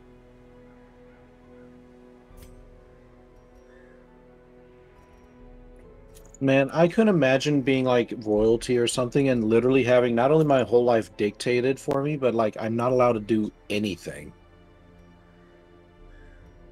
Like no wonder those fudgers went on like so many hunts and stuff just for any excuse to get out of the house. Yeah, I guess I'll go hunt another fox. Why not?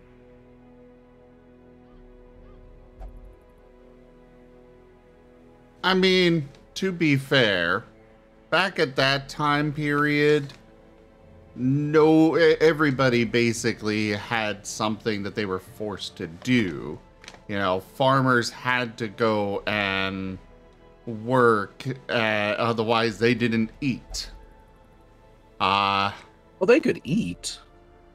It was more so they didn't get their crops burned down.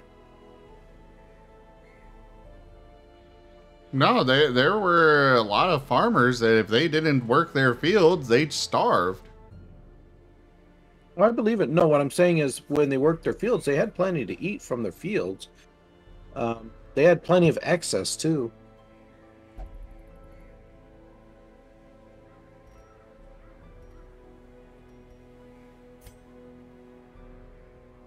But at least in terms of royalty, you know, you get to make the rules. Kind of.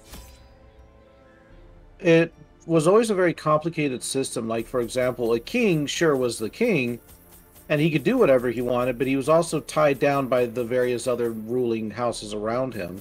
If they didn't like what he was doing, then he'd lose their support and pretty much would become ostracized, and, well, then he would lose all of his power.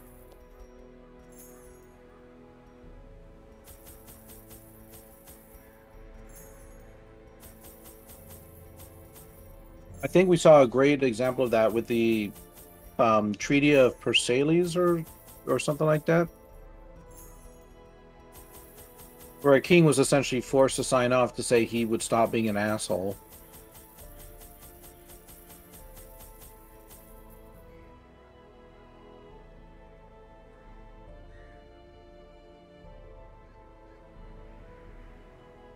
I suppose, but they still also definitely lived in the lap of luxury. Oh yeah, they don't get any sympathy from me, that's for sure. Yeah.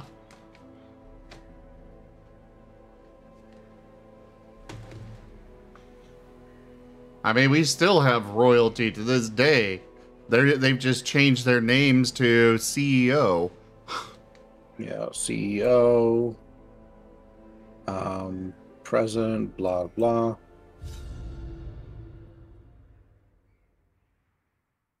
All right, let's hope that this was enough.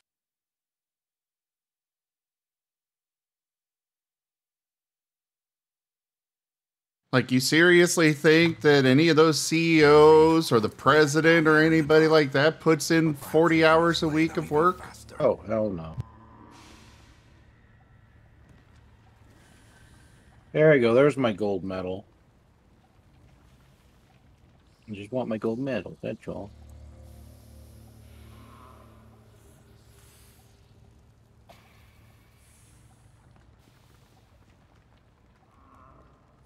What amuses me with CEOs, though, is that after we get rid of one, we have to go searching around to find another CEO. So it's like, guys, we lost our king.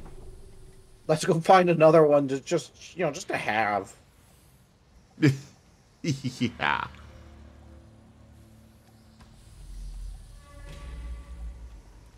What is this?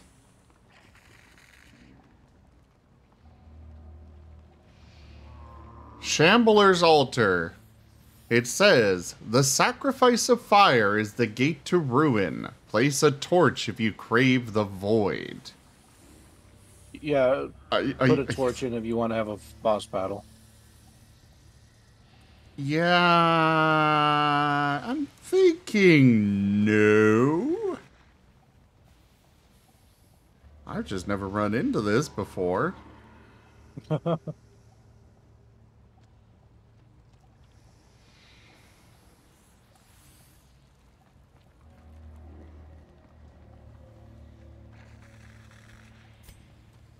Ignored.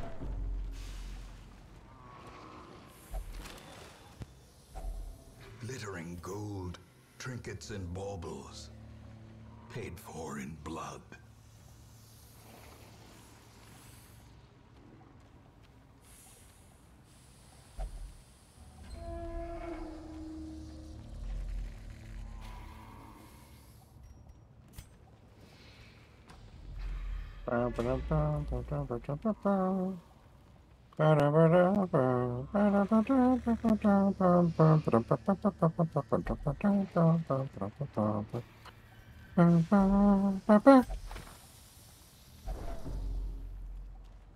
You know what the theme song for that was? Smash Bros? No, Recess. Oh, crap! Right. Oh, I just ran into some stealth units. Ooh, do you have the Twilight Dreamer there with you? Yes, but the Twilight Dreamer is my healer. Have them deal damage anyway. It'll knock the stealth off.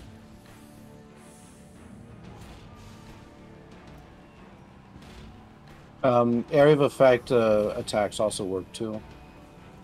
Well, he's got a full area of effect attack, but I need to focus fire this madman first. Oh yeah, you gotta get rid of those madmen. God, they're such a pain in the ass. Mm-hmm. They're one of my most despised units. Same.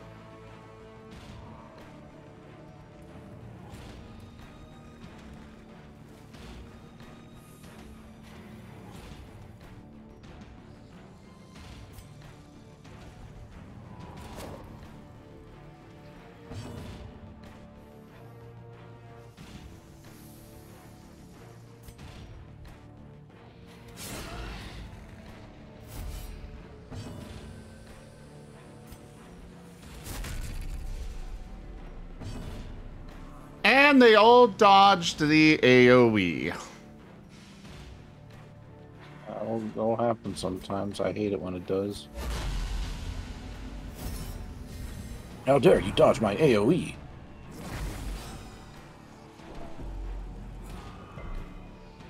Disrespecting the sanctity of battle, you should allow yourself to be hit.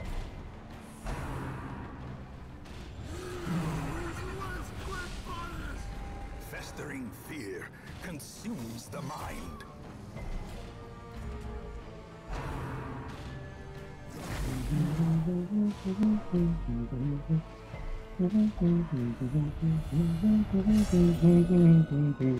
And my tank just became abusive. And fury.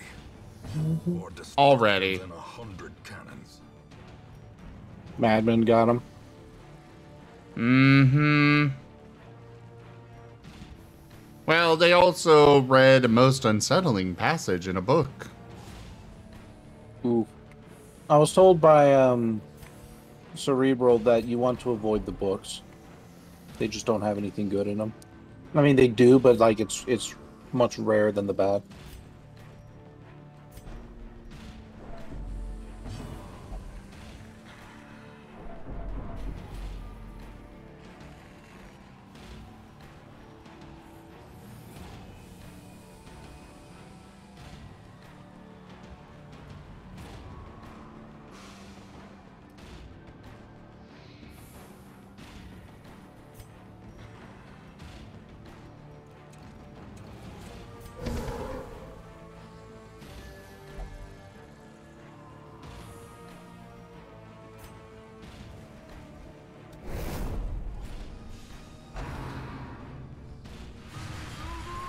How are they all dodging?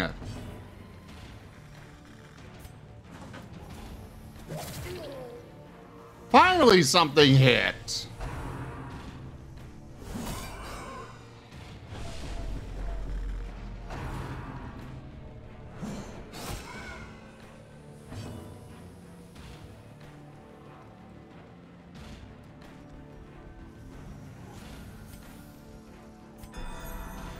Fence, broken fence. Where is the broken fence?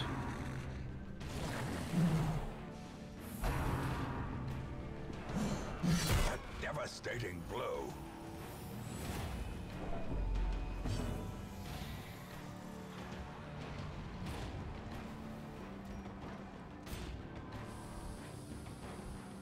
Really not a single... Oh, there it is. Found it.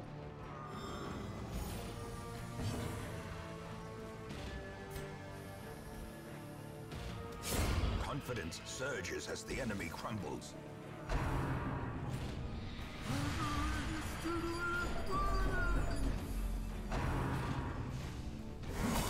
Unnerved, unbalanced.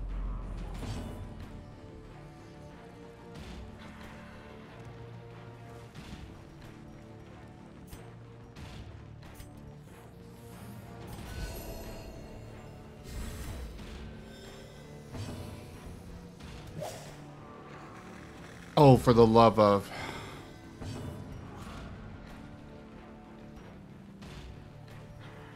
Clearly, I am not ready for this. Continue the onslaught. Not bad, huh? Them. Oh, yeah.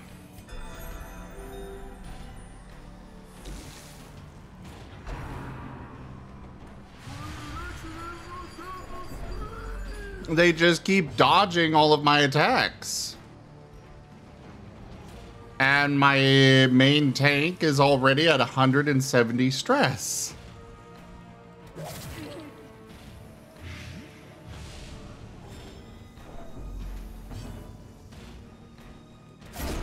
formation is broken. A way to calm them down? Maintain the offensive. Maybe.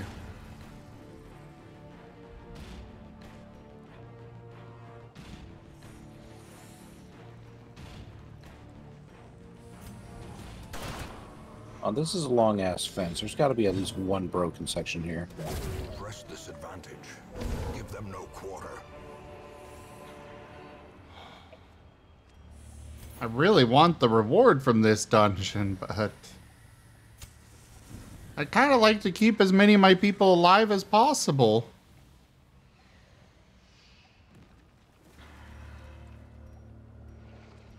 I think I'll keep going for the moment.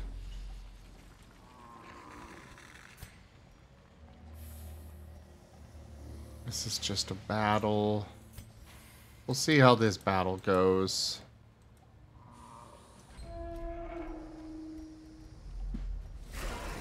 Oh! Hi, large corpse eater.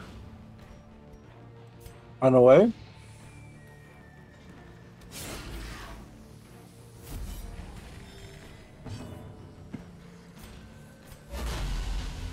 Not yet.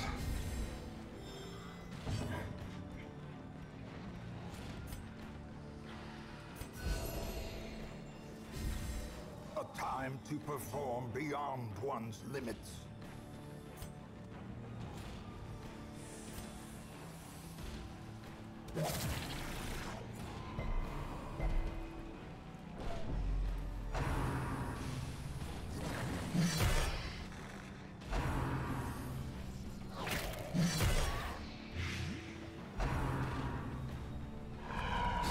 Precision and power.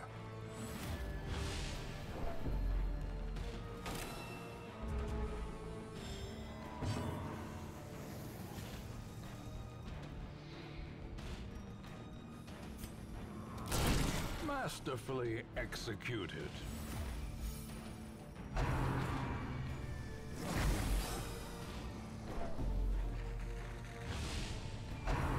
Well, I managed to push him back. As the fiend falls, Yay! a faint hope blossoms. Oh.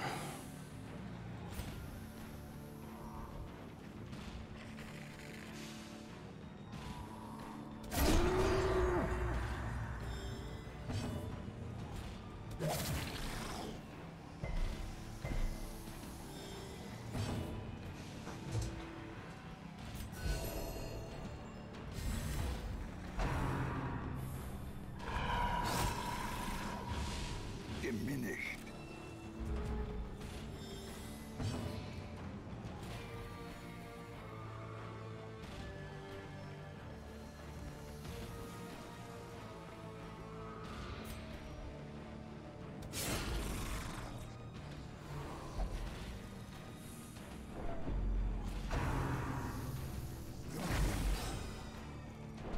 Yeah, Rarity's definitely very good with the crits and stuff. But, this is going horribly wrong. Eradicated. Ooh! A crit! Yay! Oh, this thing... I hit the wrong thing! No!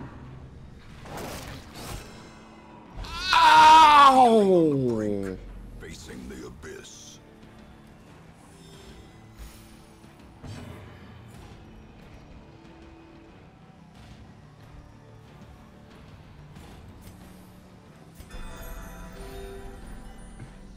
$27 damage? Oh, yeah. Yeah, I deal 27 damage, sir. Oh, hi there, RZ. Hey, RZ. How are you two doing in the darkest dungeon? I'm Well- driving a train. Yeah. Also, What's up? Not gonna be able to attend tonight's game? Okay. No, Our right, illustrious no, that's champion understandable. returns. Welcome home. Azidu just resubscribed for 4 months. Boy. What's up? Thank you for the resub, RZ, and the 4 months of support. You're the best. thank you. Did you see Thank you for the 5 Telegram? months. I saw Telegram. I just haven't opened it up on my computer yet. I saw the thing and I'm like, ooh. I'm gonna give you my initial reaction. Victory. Perhaps the turning point.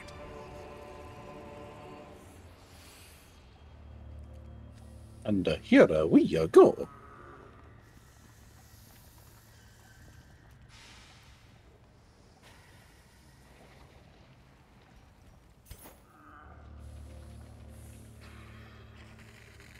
Yeah, I made it through that.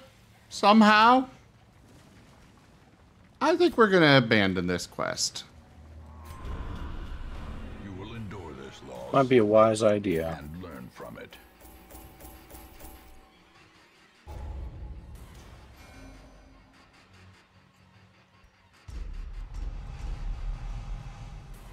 I was not expecting a background, but the background fits so well. Good.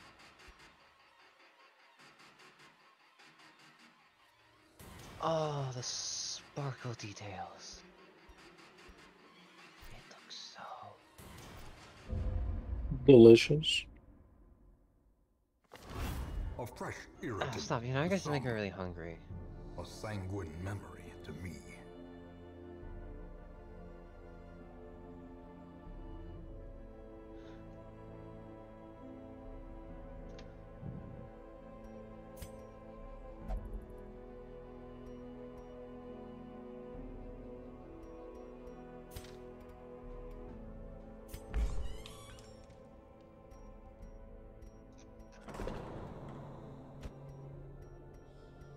Mary does a wonderful job.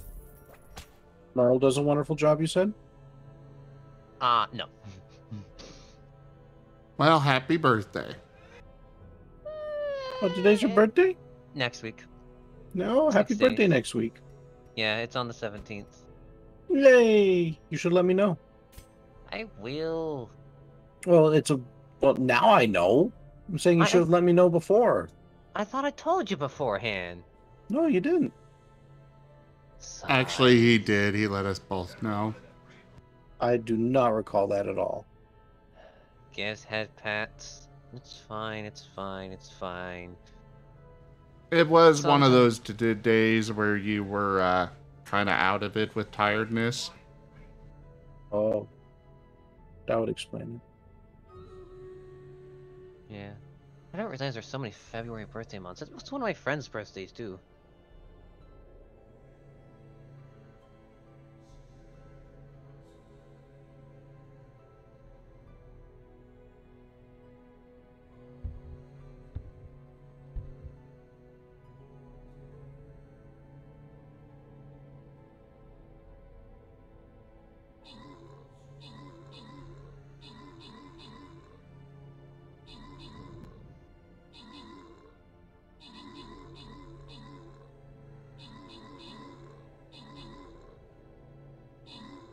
Yeah, I've driven 146 kilometers. Yeah.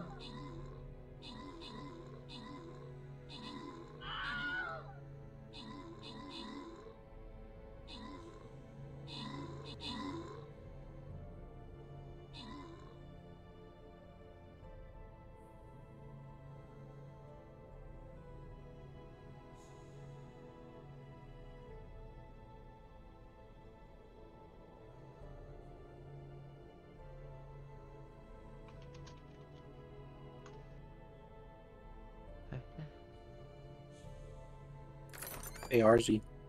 Yeah? Nodule.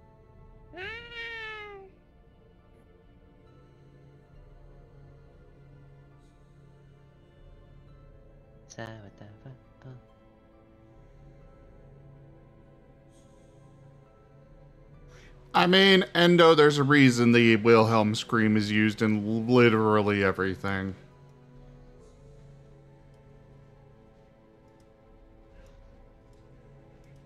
I forget to pick up my passengers. Did you? It's like this train is moving so lightly. Did I forget to like hook up or couple to their train cars or something?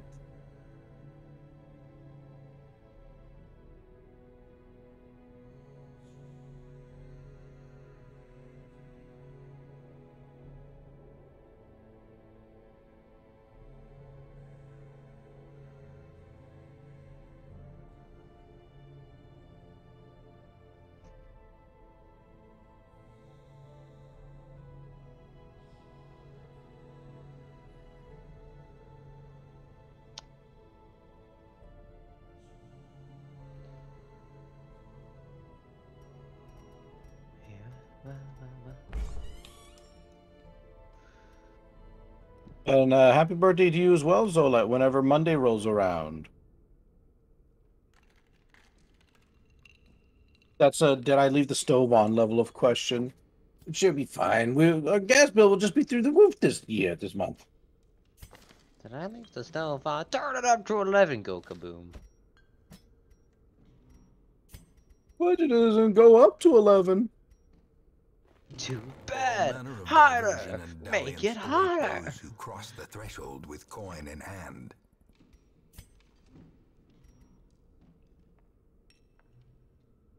Oh. I have so little money left.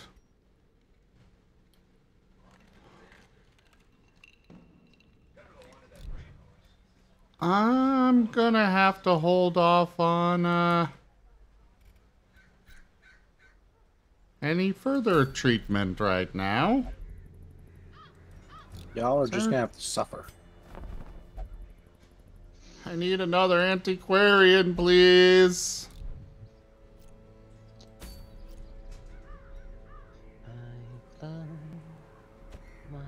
We'll bring Darius. We'll bring Gib Gab. Mulin.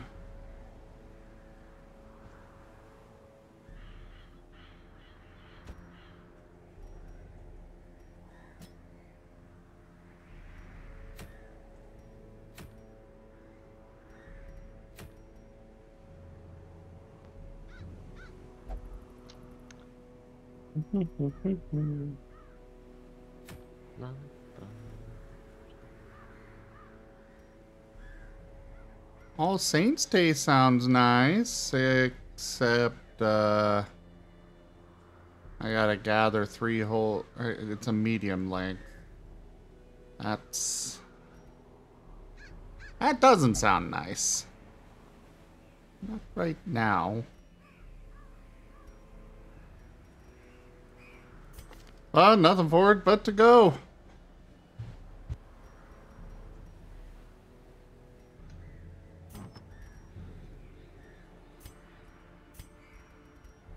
Oye, trama.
What time is it?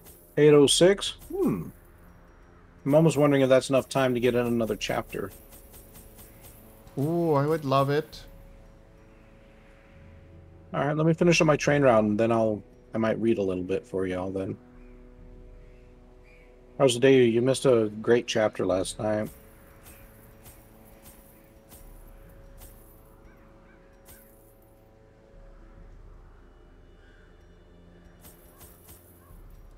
This reminds you a lot of Flight Simulator? Yes, except it's with trains.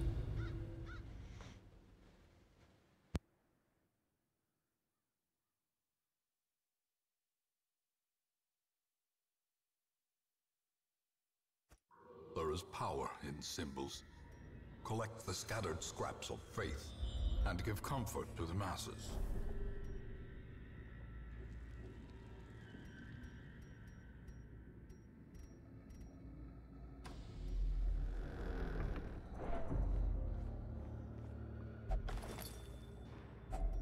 Glittering gold, trinkets and baubles, paid for in blood.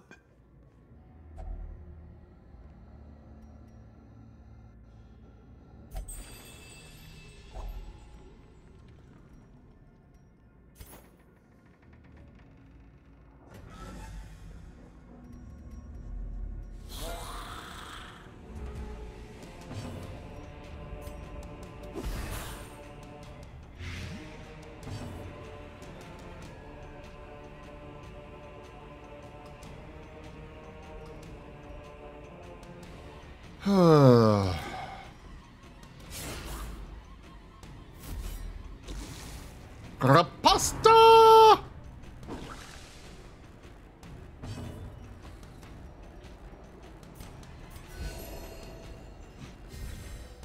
The blood quickens.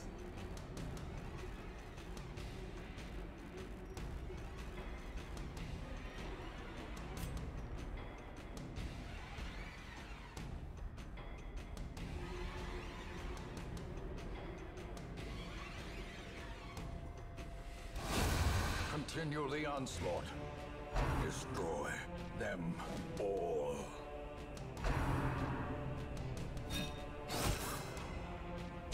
I should have upgraded skills. Oops.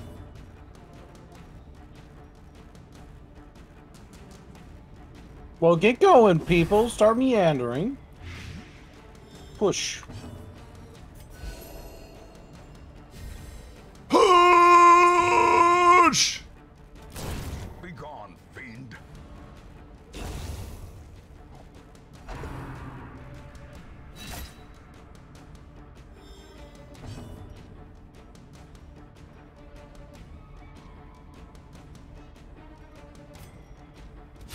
Another one falls. Be wary. Triumphant pride precipitates a dizzying fall.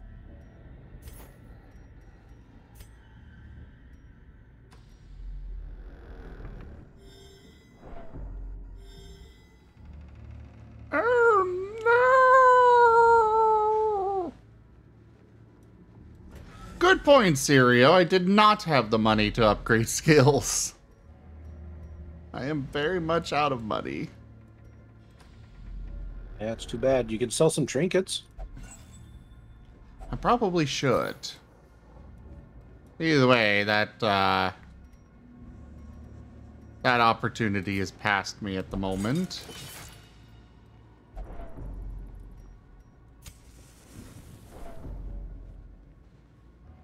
To steal from Seda.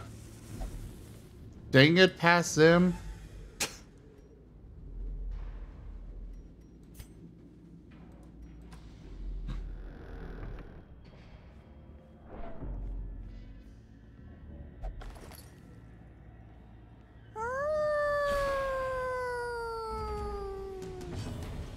Hadouken!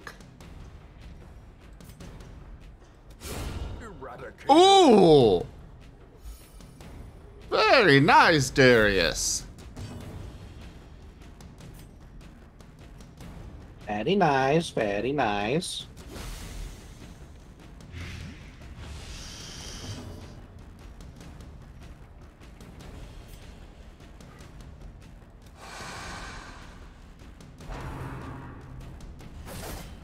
Impressive.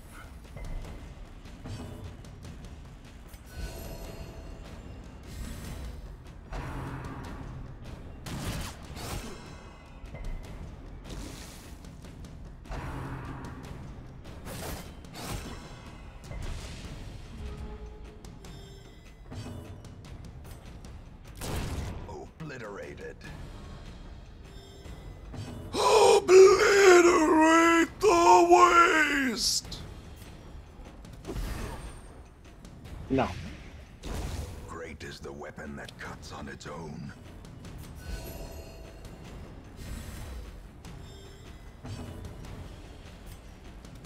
Confidence surges as the enemy crumbles. I do really like having the Plague Doctor. He's honestly one of my favorites. I think so too. Ah, quest location. Hello. Executed with impunity.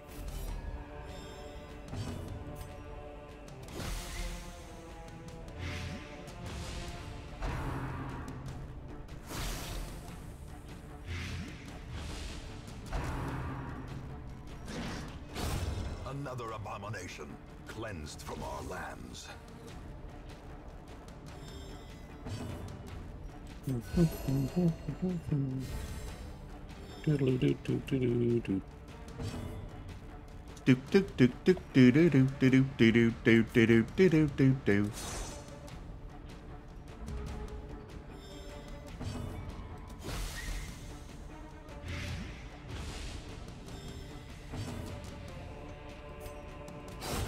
Back to the pit.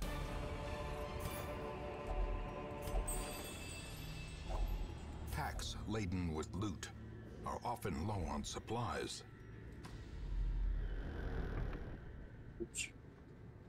Well, I'm already 2 for 3 on the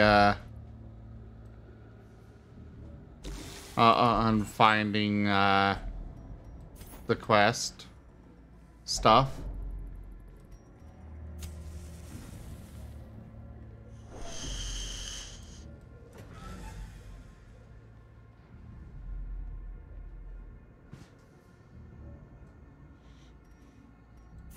Yeah, but the last one's probably over here in this room on the far, you know, the furthest from me.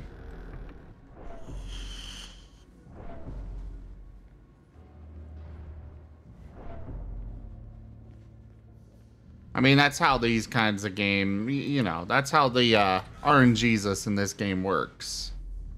Yeah. I may have gotten 2 right next to the start, but that's definitely not going to stick.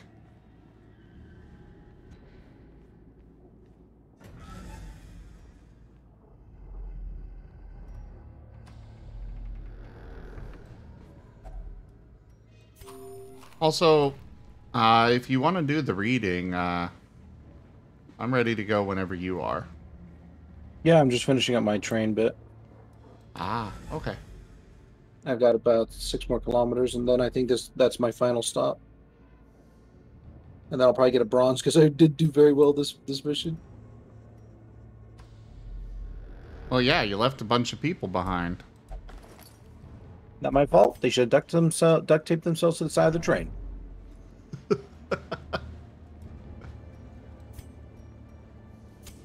Now, have you ever seen those trains over in India? My God. I have not. It's horrid. I've seen videos where you literally every single inch is just covered in people. The roofs, the sides. People are hanging off of railings. They're hanging off each other. Like, it's just squalor. And, like, I'm honestly surprised more people just don't die from that kind of stuff. And they probably do. I know in Japan they have people that are literally paid to push people into the train. Mm-hmm. They literally, people are piled in there like cans of sardine, or like a can of sardines, and so much so that people are paid to shove them in order to get the doors closed.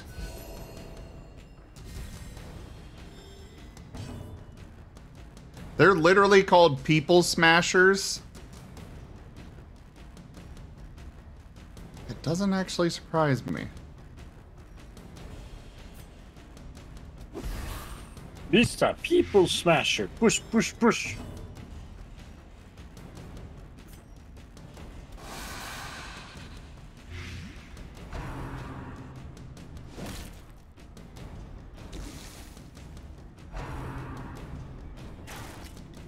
Well, I couldn't stop their first attack, but they're not getting a second one. You know, something I've always found to be unrealistic in video games and in media is just the likelihood that soldiers are just these blind followers. It's like, you gotta hold off this entire population or else we're gonna be overrun by zombies. And I'm pretty sure most of the soldiers are gonna be like, but none of them are zombies. We're just gonna let them in. What? We're not gonna just shoot them. Maintain the offensive.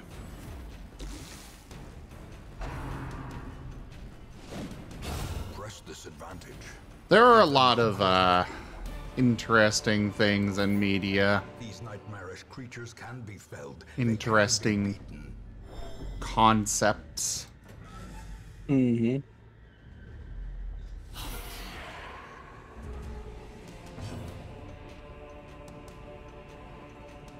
Oh, Endo, they actually exist. Like, I've seen I've seen videos of the People Smashers.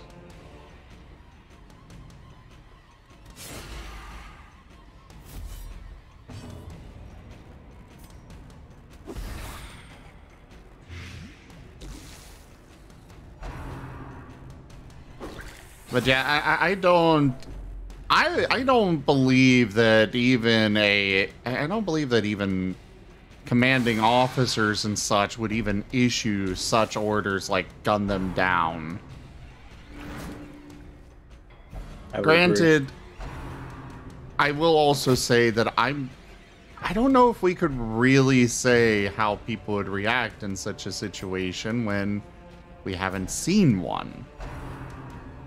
You know? Well, we've seen some, and don't get me wrong, there are certainly plenty of records that show that soldiers are willing to become monsters in war. But it's just like, I don't know, there's so many things in modern media where they're just like, oh, these are just the mindless mooks, and they're going to follow orders blindly. And it's just like, no, that's not quite how real life works. People do think, and honestly, if it was truly that stressful of a situation, they'd be more prone to disobeying orders than anything. Yeah. As the fiend falls, a faint hope blossoms. Precision and power. Oh, I made a big mistake on this mission. As victories mount, so too will resistance. What'd you do? I brought the shield bearer. Oh.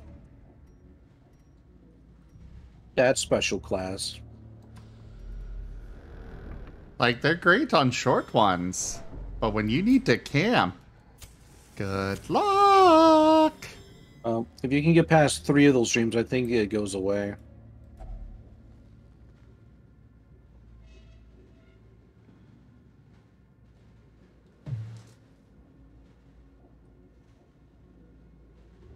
I'm gonna look this one up. Simply because I don't have the excess funds to waste items.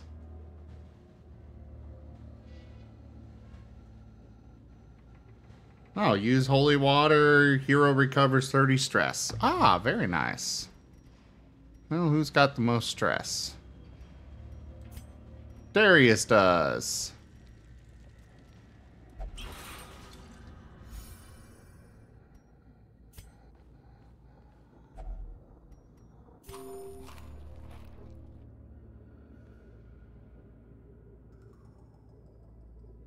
MSB all in order.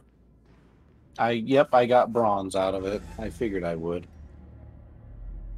Yeah, Endo, that's also another thing. Like,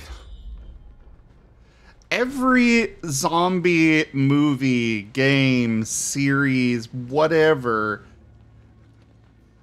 every single time they've never heard of the zombie apocalypse. I had to get 71,000? Oof. Even the cold stone seems Like, preventing passage. I am skipping those books. I think that's hella That is probably the most unrealistic part about it, is that nobody's ever heard of the concept of a zombie apocalypse. And yet they respond to it the way they do.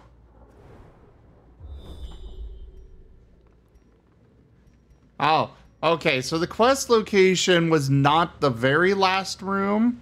It was the second to last room.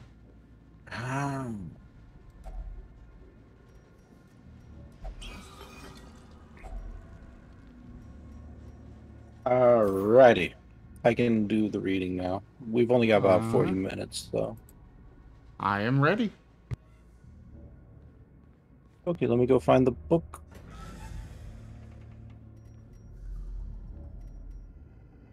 Real quick, anybody familiar with this game? Do you know if we get more experience for each battle, or is it just you get so much experience for completing the mission?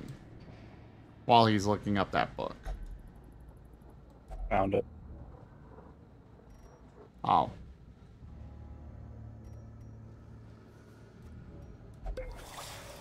Hey, If I only guessed treasure right. could staunch the flow of otherworldly corruption. Alright, go ahead, Rygone. Alrighty. I'm just fixing my chat thing over here because I resized everything again.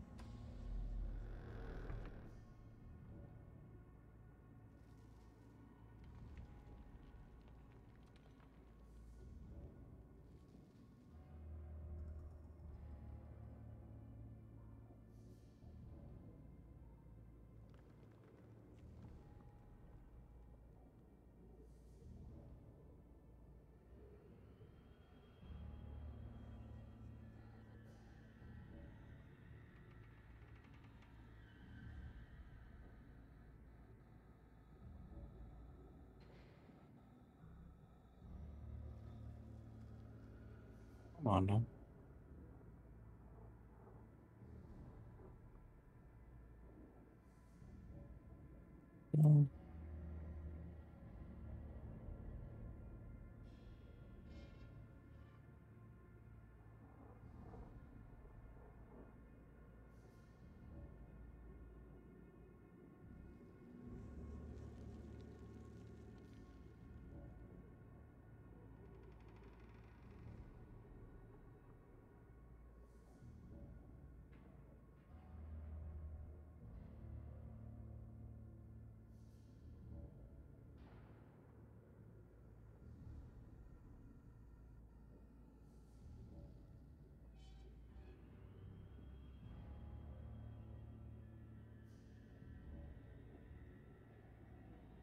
I return, la-di-yon, da-da-da-da-don.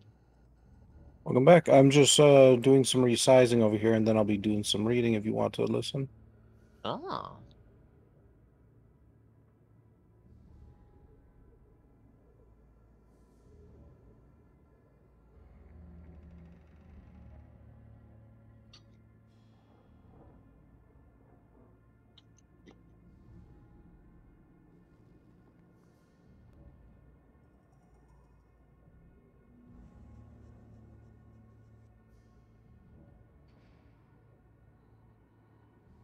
Come on.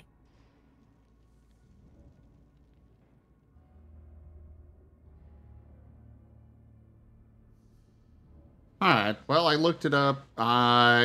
You get experience for completing the expedition. It doesn't matter if who you fight and such.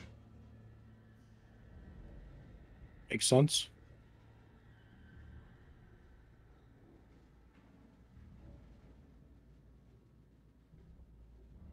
I've never seen something like that, Sirio. Also, I'm just filling the air right now. Let me know when you're ready. Yep, I'm just about done resizing. It's just being a pain in the butt because there's so many elements to it. There we go. I think I got it. Make sure to give Rygone pets. Yay, pets.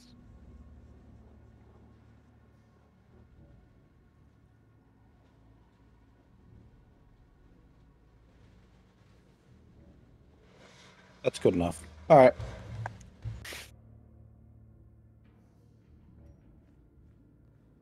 We will transfer over to just chatting.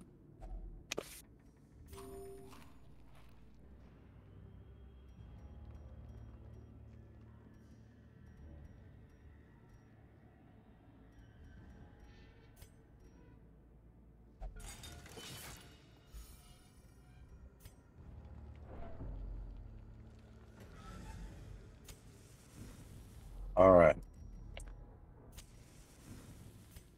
I am now reading. Chapter 2.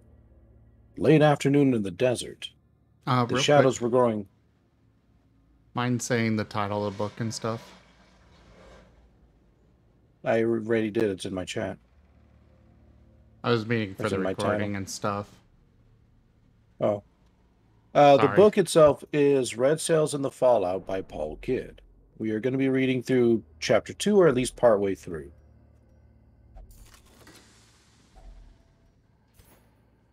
You good? Yeah, go ahead. Sorry. Okay. Chapter 2. Late afternoon in the desert. The shadows were growing long, termite mounds. The shadows were growing long. Termite mounds stood tall and stark against the sky. Off in the distance, something blue, carnivorous, and hairy drifted through the skies. A few errant clouds gathered, all touched with a soft glow of radioactive green. Another wonderful day in the wilds.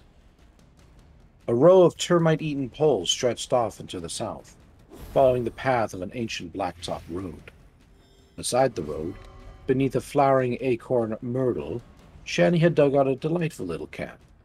She had plumped up 2 little pillows filled with gel and dampened them with water from her canteen, which caused a chemical reaction that kept the pillows sinfully cool. She set up a shade cloth and a parasol, put her music on low, and solicitously parked Zuda in the choicest piece of shade. There's even room for Budgie, who immediately tucked his head into his feathers and went to sleep. Zuda lay on her stomach and scowled, determined not to enjoy the comforts of the day. A tiny sand gecko raced past, hungrily chasing a beetle. 5 seconds later, the gecko ran past again, pursued by zaps of electricity shot from a horribly mutated beetle. The world was that sort of place. Zuda ignored the spectacle and sighed. Shani had a solar sill set up nearby, converting a cactus into a bucket full of water. She had clearly designed and made the system herself, just as she had built the little fan she plugged into a homemade battery to blow a soothing breeze across the can. Zuda's backside stung. Her skin was healing slowly. Shani remained cheerful, self-possessed, and hospitable. In short, the perfect companion. It drove Zuda to distraction. The rat wrapped one of her odd little cooling pillows around a canteen. She poured a glass, nicely cooled, added lemon cordial, and proffered it genially to her guest. Lemon body water?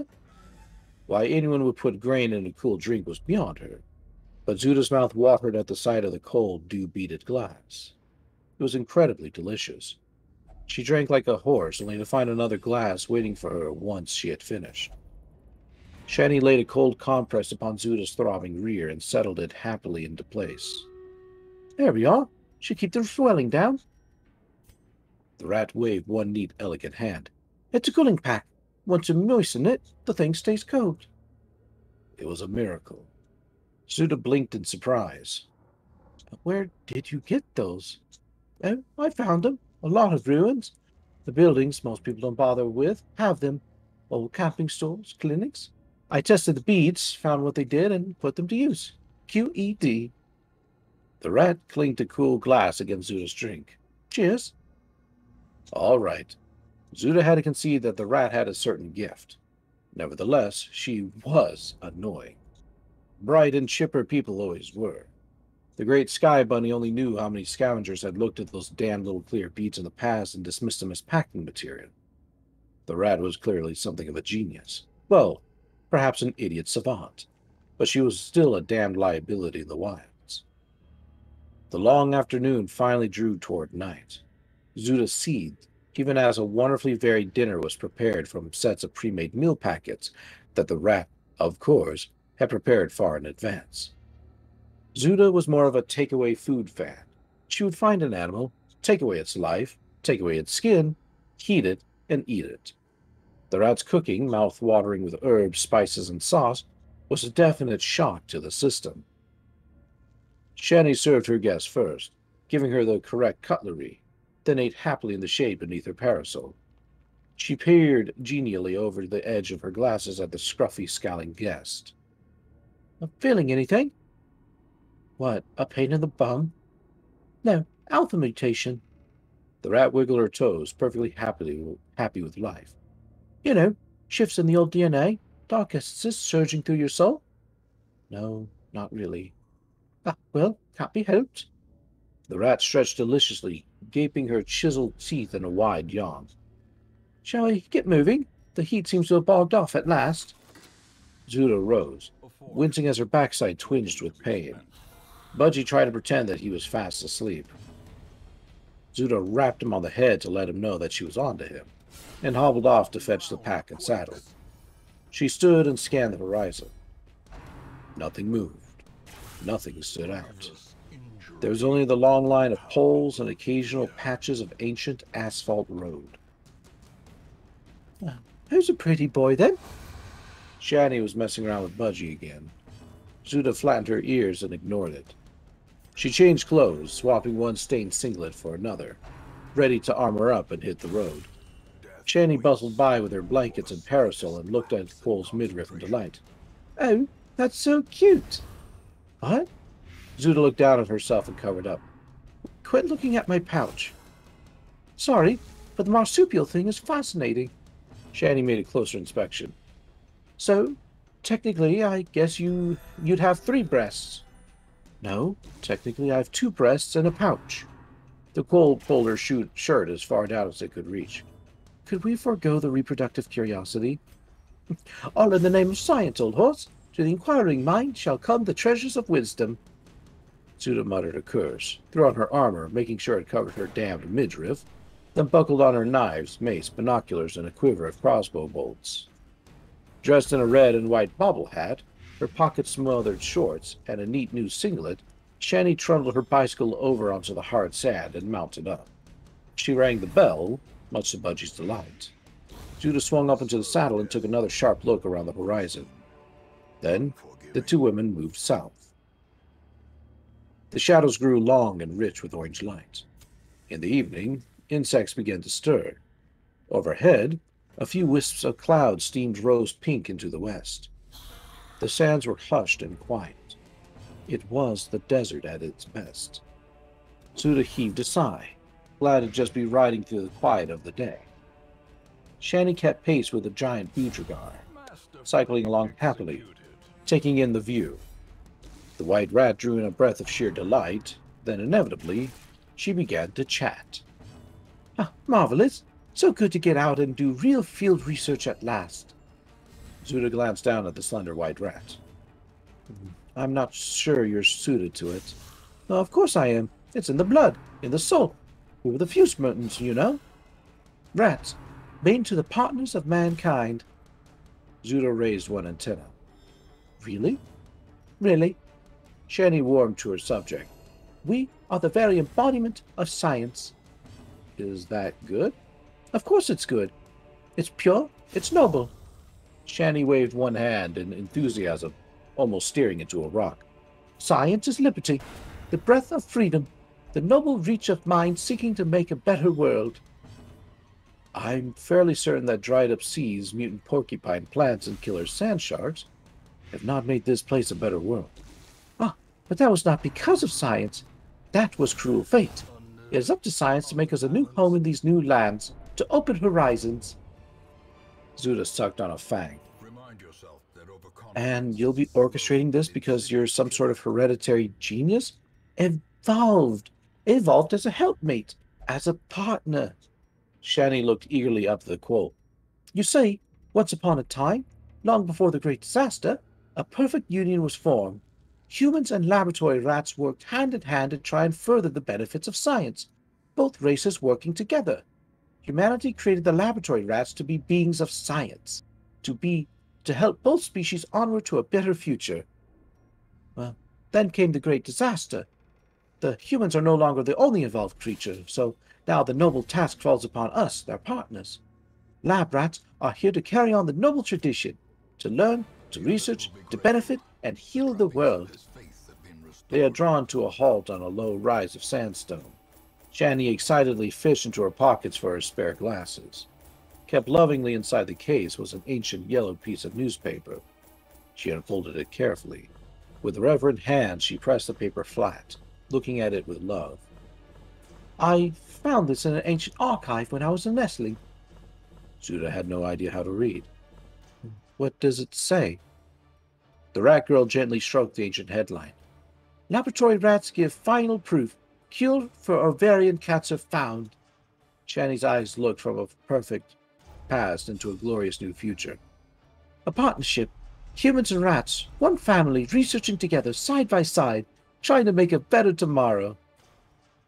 Shani gazed at the paper a moment longer, then folded it back up and put it away as carefully as she'd taken it out.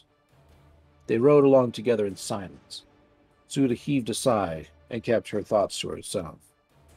They moved steadily down the old ruined road, carefully watching the world around them.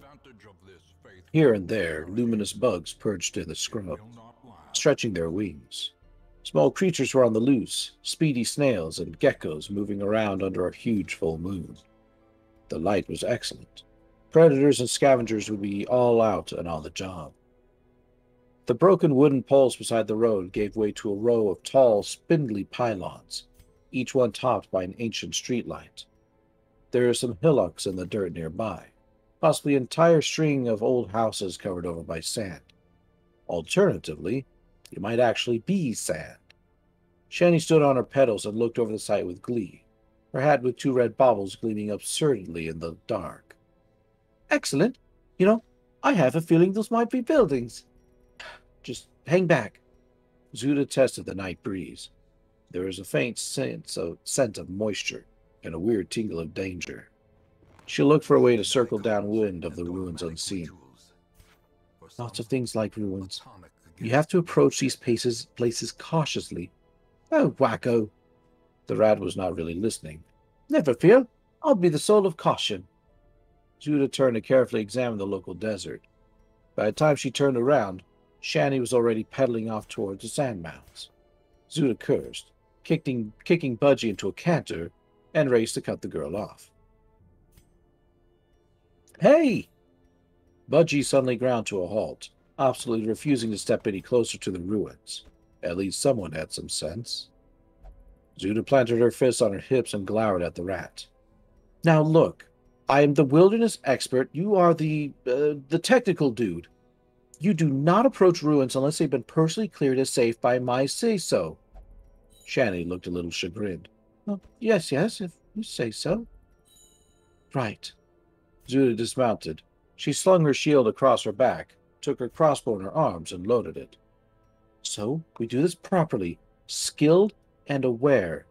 You stay right there until I give you an all-clear. Do you understand? The rat rolled her eyes. I understand. Fantastic. With mace, knife, shield, crossbow, and armor, Zuda headed toward the ruins. The ground instantly fell out beneath her feet. Something had cast an illusion across an expanse of sand. What had looked like flat sand was actually a deep conical pit, with sides made from cascading slippery dust.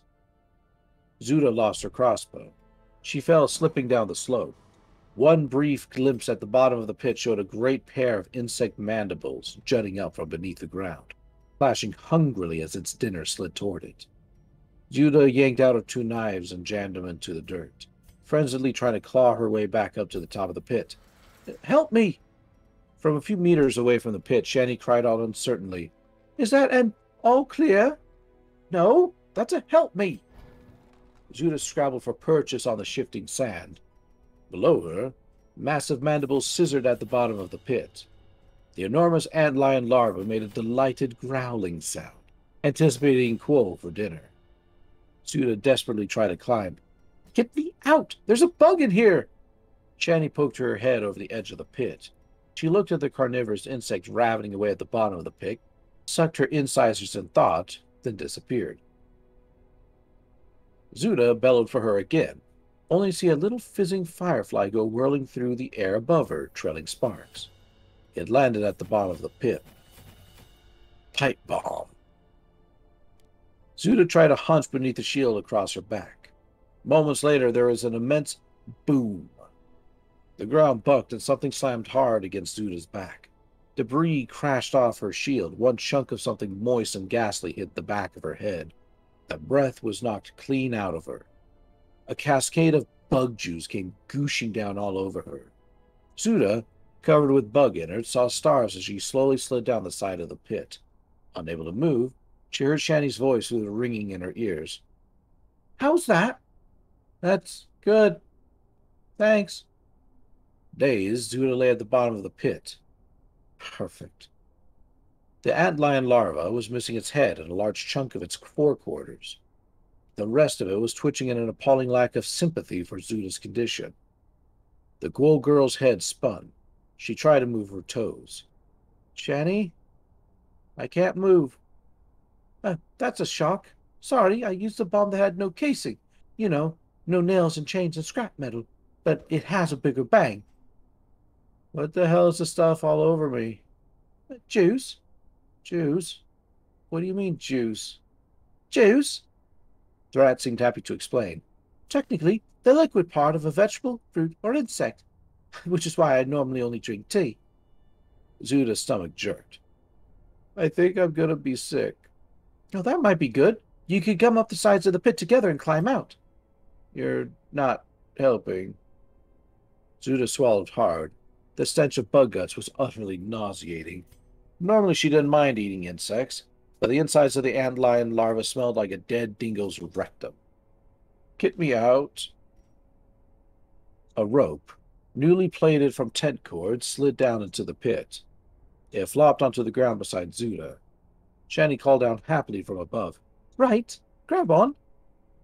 What part of "I can't move" just refused to sink into your synapses? "Sorry, I wasn't sure whether it was just a turn of phrase." From the edge of the pit up above, Shani adjusted her spectacles. I could make a loop, or a lariat. I might be able to snag you." "I don't think looping a noose around my neck is a great way to get me free." "Oh, point taken, point taken." Shani cast around and suddenly seemed pleased. "Here we go. Just wait there. I'll just nip off and get help." The rat disappeared. Zuda lay and stared at the stars, then frowned. "What help?" There was no answer. "Rat girl? What help?" They were in the middle of an empty desert. Magnanimous passerby were going to be few and far between. Zuda was clearly the one stable creature adrift in an ocean of total morons. Somewhere behind her, the antlion larva's body thrashed and jerked. It seemed to be going on and on. There was no actual sign of it dying. Zuda began to feel a nasty crawling suspicion filtered down from her antenna down to her shoes. Is that thing regenerating? She strained to hear if anyone was paying her the least attention. "Hello? Anybody? Listen, I think that giant bug is growing back its head." There was a sudden bustle of motion at the top of the pit. Zuda felt a huge surge of relief. She relaxed back. Rescuer at last. A swarm of earwigs, each the size of a well-fed mouse, came running all up over her toes. Several dozen of them perched on her chest and waved their feelers. "Hi!" The creature spoke all at once, in a high, soft, squeaky voice. Zuda froze. Oh, cack. They were going to eat her brain. "Shani!" Whee! The earwigs moved in a group, grabbing the end of the rope. "Helping! And I helping!" The bug seemed pleased. "Very good help." "Shani!" Zuda's terror seemed to trigger off the bugs. They recoiled from her, scrambling at the sides of the pit, wailing and covering their eyes with their front legs. Shani, the rat poked her head over the side of the pit, out of breath from having run across the sand. "Oh, good. They're here." "What?" You brought these? Zuda was paralyzed. She could hear the Circe on the earwig's backsides clashing like knives. They're going to eat me. Oh, tush, don't be such a baby. This is a very helpful local resident I found over at the ruins. We want to help. How do you know that? They told me. Well, of course they told you that. Zuda's skin crawled. What the hell makes you sit up there and think it's true? What? Just because people come from a post-apocalyptic radiation desert, they can't be nice? Shani tied her end of the rope to Budgie's saddle. Now, do hold still. I'll have you out in a mo. Bugs ran over to try and tie the end of the rope around Zuda's left foot. They scampered all over her legs. Zuda's fur stood on end. The bugs immediately began to squeal and churn. They crowded away from Zuda in revulsion. Shani gave an irritated sigh. She planted her fists on her hips and glowered down from the rim of the pit. Well, now you've upset them. Shani tapped her foot. We really must work on those people skills of yours. Folks will start to think you truly don't like them. I don't like them. Shush. Shani bent down to talk to the tail end of the sentient earwig swarm. I do apologize, my dears. She's a tad distraught. Let's have her out, and we can all have a spot of tea. Invigorated by Shani, the earwigs tromped down in a determined procession.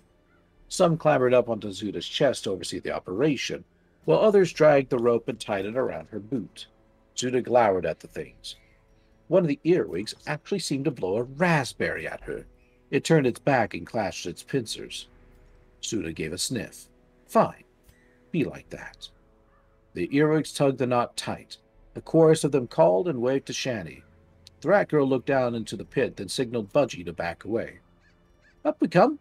Haul away. The rope tightened and creaked. Upside down and damned annoyed, Zuda was dragged up the side of the pit. She tried to blow back the sand that tried to cascade up her nose. Too much of it found its way up to her trouser legs. Attended by a swarm of busy bugs, she was finally hauled up onto the surface. She lay there and glowered over at Budgie, who tried to look innocent. You and I need to have a little talk about this trap-finding ability of yours. The bird looked at her blankly. Who's a pretty boy, then? Right. Long minutes later, Zuda lay on the sand, still unable to move. The earwigs bustled constantly around her, forming a sort of pyramid to help lift her head. Others had brought over a bowl of cold lemon tea with a long straw. The earwig seemed very compelled. Here we go, marsupial lady. Drinky drink. Earwigs scuttled all over her, forceps clacking. Zuda felt sheer helplessness writhing through her skin. Oh, crud. The earwigs all looked at each other in concern. Oh, crud. The cool girl fixed them with one eye and scowled. Stop copying me. The nearest earwig scowled right back at her. Okay. Zuda just gave in. The earwig scuttled forward and gave her a drink. It was Shani's tea, extremely good. Zuda drank it with gratitude. All right. Thank you. Welcome. The earwig set the bottle upright in the sand. They lowered Zuda's head back down. Welcome, welcome. Where is Shani? You know, the rat lady. The thin one with the white fur and the ponytail, with glasses. Pretty rat. The earwigs chorused happily. Wig Wig helped Pretty Rat go down into the hole. Science. Oh no, more science. The earwigs were apparently helpfully trying to massage some life into her legs and feet. She rolled her eyes and stared up at the stars. It was not so bad.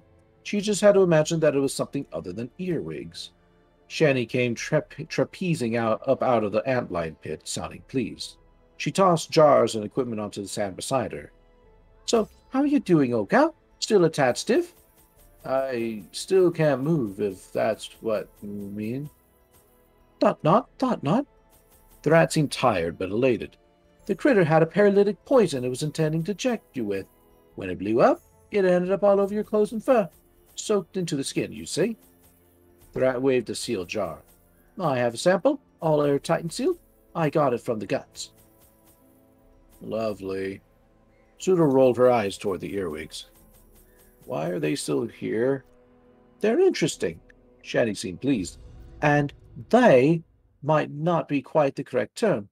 The entire swarm refers to itself as I, possibly a shared consciousness. Oh, fascinating. Oh, fascinating. Well, think how useful a swarm of little happy companions would be. Suda closed her eyes and winced. Oh, gods. Make this end. Shani rummaged inside the packs of her bicycle and came out with a long bar of homemade soap. Soon be fixed. Wig, my dear, could you do the honors? The earwigs plunged in and wormed beneath Zuda. They suddenly found herself being transported across the sand, whisked along by a bustling horde of really large earwigs. She blinked in amazement. Where the hell are we going? Shani trundled her bike along at Zuda's side without a care in the world. Well, to wash you off, old mate. Get the toxins off you. Bath time. And we'll do your laundry. We should be right this way in a while. Bath? Zuda's eyes opened in panic. Wait, we should talk about this. Nothing to discuss. Basic procedures, old gal. But I can't move. You can't just chuck me into the water. Now hold your head up. Don't be such a baby. The earwigs chorused happily beneath Zuda. Baby? The quail swallowed in panic. Bathing can make you sick. Sick? The earwig suddenly seemed concerned. Oh, no. The rat girl looked drolly down at Zuda. It most certainly does not. Can too. Yes, well, I wasn't going to say anything, but hygiene in the field is always a top priority. Shani smelled clean and neat, with well-combed whiskers and beautifully plaited hair. By contrast, Zuda decidedly did not smell like desert roses. Come along, in you go. They plunged through a crack in a concrete wall and down into a building hidden beneath the ground. The sand mounds had hidden old concrete buildings. Something from an alternate Earth had sort of appeared half inside a more mundane building. The merger had done neither structure the least bit of good. A sort of ceramic egg shape had been stuck through an ancient garage and grocery store. Cracked concrete ceiling still had the sound at bay, but the vast ceramic egg held a shallow pool of water. Shani found an old trough that looked like it might do for a bath. Working with the help of the earwig, she pulled old pots and buckets full of water up out of the cistern and filled the bath. They admired their handiwork as Shani went to fetch some gloves out of her baggage. Budgie had already plunged into the cistern and was splashing around, enjoying a wash. Zuda made a note to boil the water before drinking. She sighed, then saw Shani approaching her. The rat had wrapped a scarf around her head, an apron made out of an old sack, and elbow-length rubber gloves. Right, old brain, let's get you out of your kit. Zuda wailed in protest. The earwigs busily swarmed all over her, untying buckles and laces. Her boots were tugged off her feet, which was not the best of smells. Shani went to work pulling off Zuda's armor, ignoring her curses, pleas, and wails. Stop! Just put me in my clothes! No, it all gets cleaned properly. Wait, no! Zuda's visible skin blushed pink. Close your eyes. Don't look at my pouch. Shani rolled her eyes. We're not looking. Now do just be sensible. Eyes closed. Very well. Shani pretended to close her eyes. The earwigs could do no such damn fool thing, although Zuda apparently didn't realize it. They finally wrestled the quail out of her bug-sticky clothing. Shani then had the hard task of trying to lift a limp, paralyzed quail woman up and into the bath. Oof, I say, you're rather compact. Zuda sounded hurt. I'm not that fat. I didn't say fat, just compact. Like you're made of teak. Shani managed to roll Zuda over onto the water. There we go. With a splash, Zuda was in the tub. She floated with her head resting on the rim. The damned water was cold and found its way straight through her fur. The quail immediately grumbled. It's too cold. Don't be such a baby. It's lovely after a daytime heat. You're looking... Hush, I'm a scientist. Shani grabbed her long, hard bar of soap. Right, here we go. Eyes front, and think of progress. Shani began to scrub. Zuda gave a plaintive wail. Stop! Just let it soak off. No, it has to be soap. A host of little earwigs suddenly peered over the edge of the tub. Wig will help. There was a tickling sensation inside Zuda's mind. Suddenly, she felt a wave of lazy happiness spreading through her. It felt good to be lying there, with someone scrubbing hard at her fur with a soap. Delicious to just let someone else do the work. To just float there without a care in the... Zuda gave a jerk of shock and outrage. Hey! She glared at the earwigs. You knocked that off. Helping, said Wigwig. Leave my brain alone. And right there, I think we should probably put a pause. We just got ourselves a Seda. Hello, Seda. Hello. I want Wig Wig. Wig wig. Yes, I want Wig Wig. Wigwig is a fun character. Wig Wig is adorable. I want 20. No, thank you, Inderalis. I appreciate it. Unsprung and thirsting for blood. But yeah, we have to put a pause because Poker Roll is about to start. And we've got 1, 2, 3, 4, 5, 6. We still had 6 more pages to go.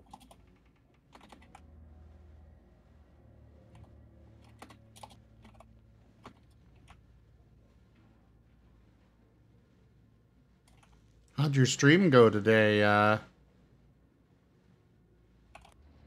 Seda? Went very well. Good. We should probably move down to Sure. the tabletop room. Yeah. Sure. And Inderalis, if you enjoyed that, I highly recommend you take a listen, either stick around to listen for other books, or take a listen to some of the recordings for the other book that I've read here on stream called, what was it, 15 Hours, I believe? That one's a delightful yes. Warhammer 40k book.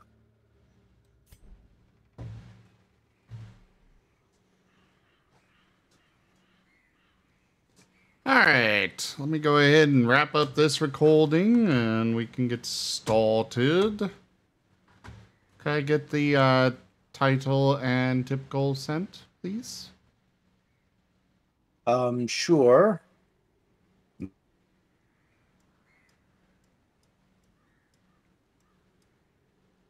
With hands. Mysterious encounters with hands. Oh no. The humans, they found us. And the tip goal will be what? artifact. I was in the middle of moving us around. No worries. Mysterious encounters with hands. That will be the title. Alright. And while you're doing that, to answer your question, Zim, stream went well. Unfortunately, I had to start at like an hour and 15 minutes late because of IRL obligations with Dad preparing his boat. So I only streamed for like an hour and 30, which is why I am like cutting it close to making sure I'm here right on time, as opposed to like a little bit early, because I want to squeeze as much Super Animal Morale in as possible. That's fair. But it was good. Four Fox killed me in a very, very bizarre way. How so? I thought I was safe on the edge of the gas, and he comes from the direction of the gas and runs me over with a hamster ball. Huh. We even have a clip of it. You got Lovely. coconut mode. I will share this clip in chat. I've not actually watched it, but I know it's at the moment. Well, everybody, thank you for joining us so far on the stream today. That was Darkest Dungeon with a bit of reading by Rygone over at Rygone Plays. Check out our website, zgfgaming.com. We've got links for our Discord, Telegram, Twitter, Patreon, and more. They are on the website as well as down in the description below through our link tree. Thank you to my patrons, donators, and subscribers. It is because of your support that I'm able to continue bringing these streams to you all. I really cannot do this without your guys' help and support, so thank you. Consider becoming a patron over at patreon.com/zgfgaming. It is one of the best ways to support the channel, though you can also do so by sharing the stream around. But for now, thank you all so much for joining, and I bid you the most fondest adieu. Oh, Why? cute.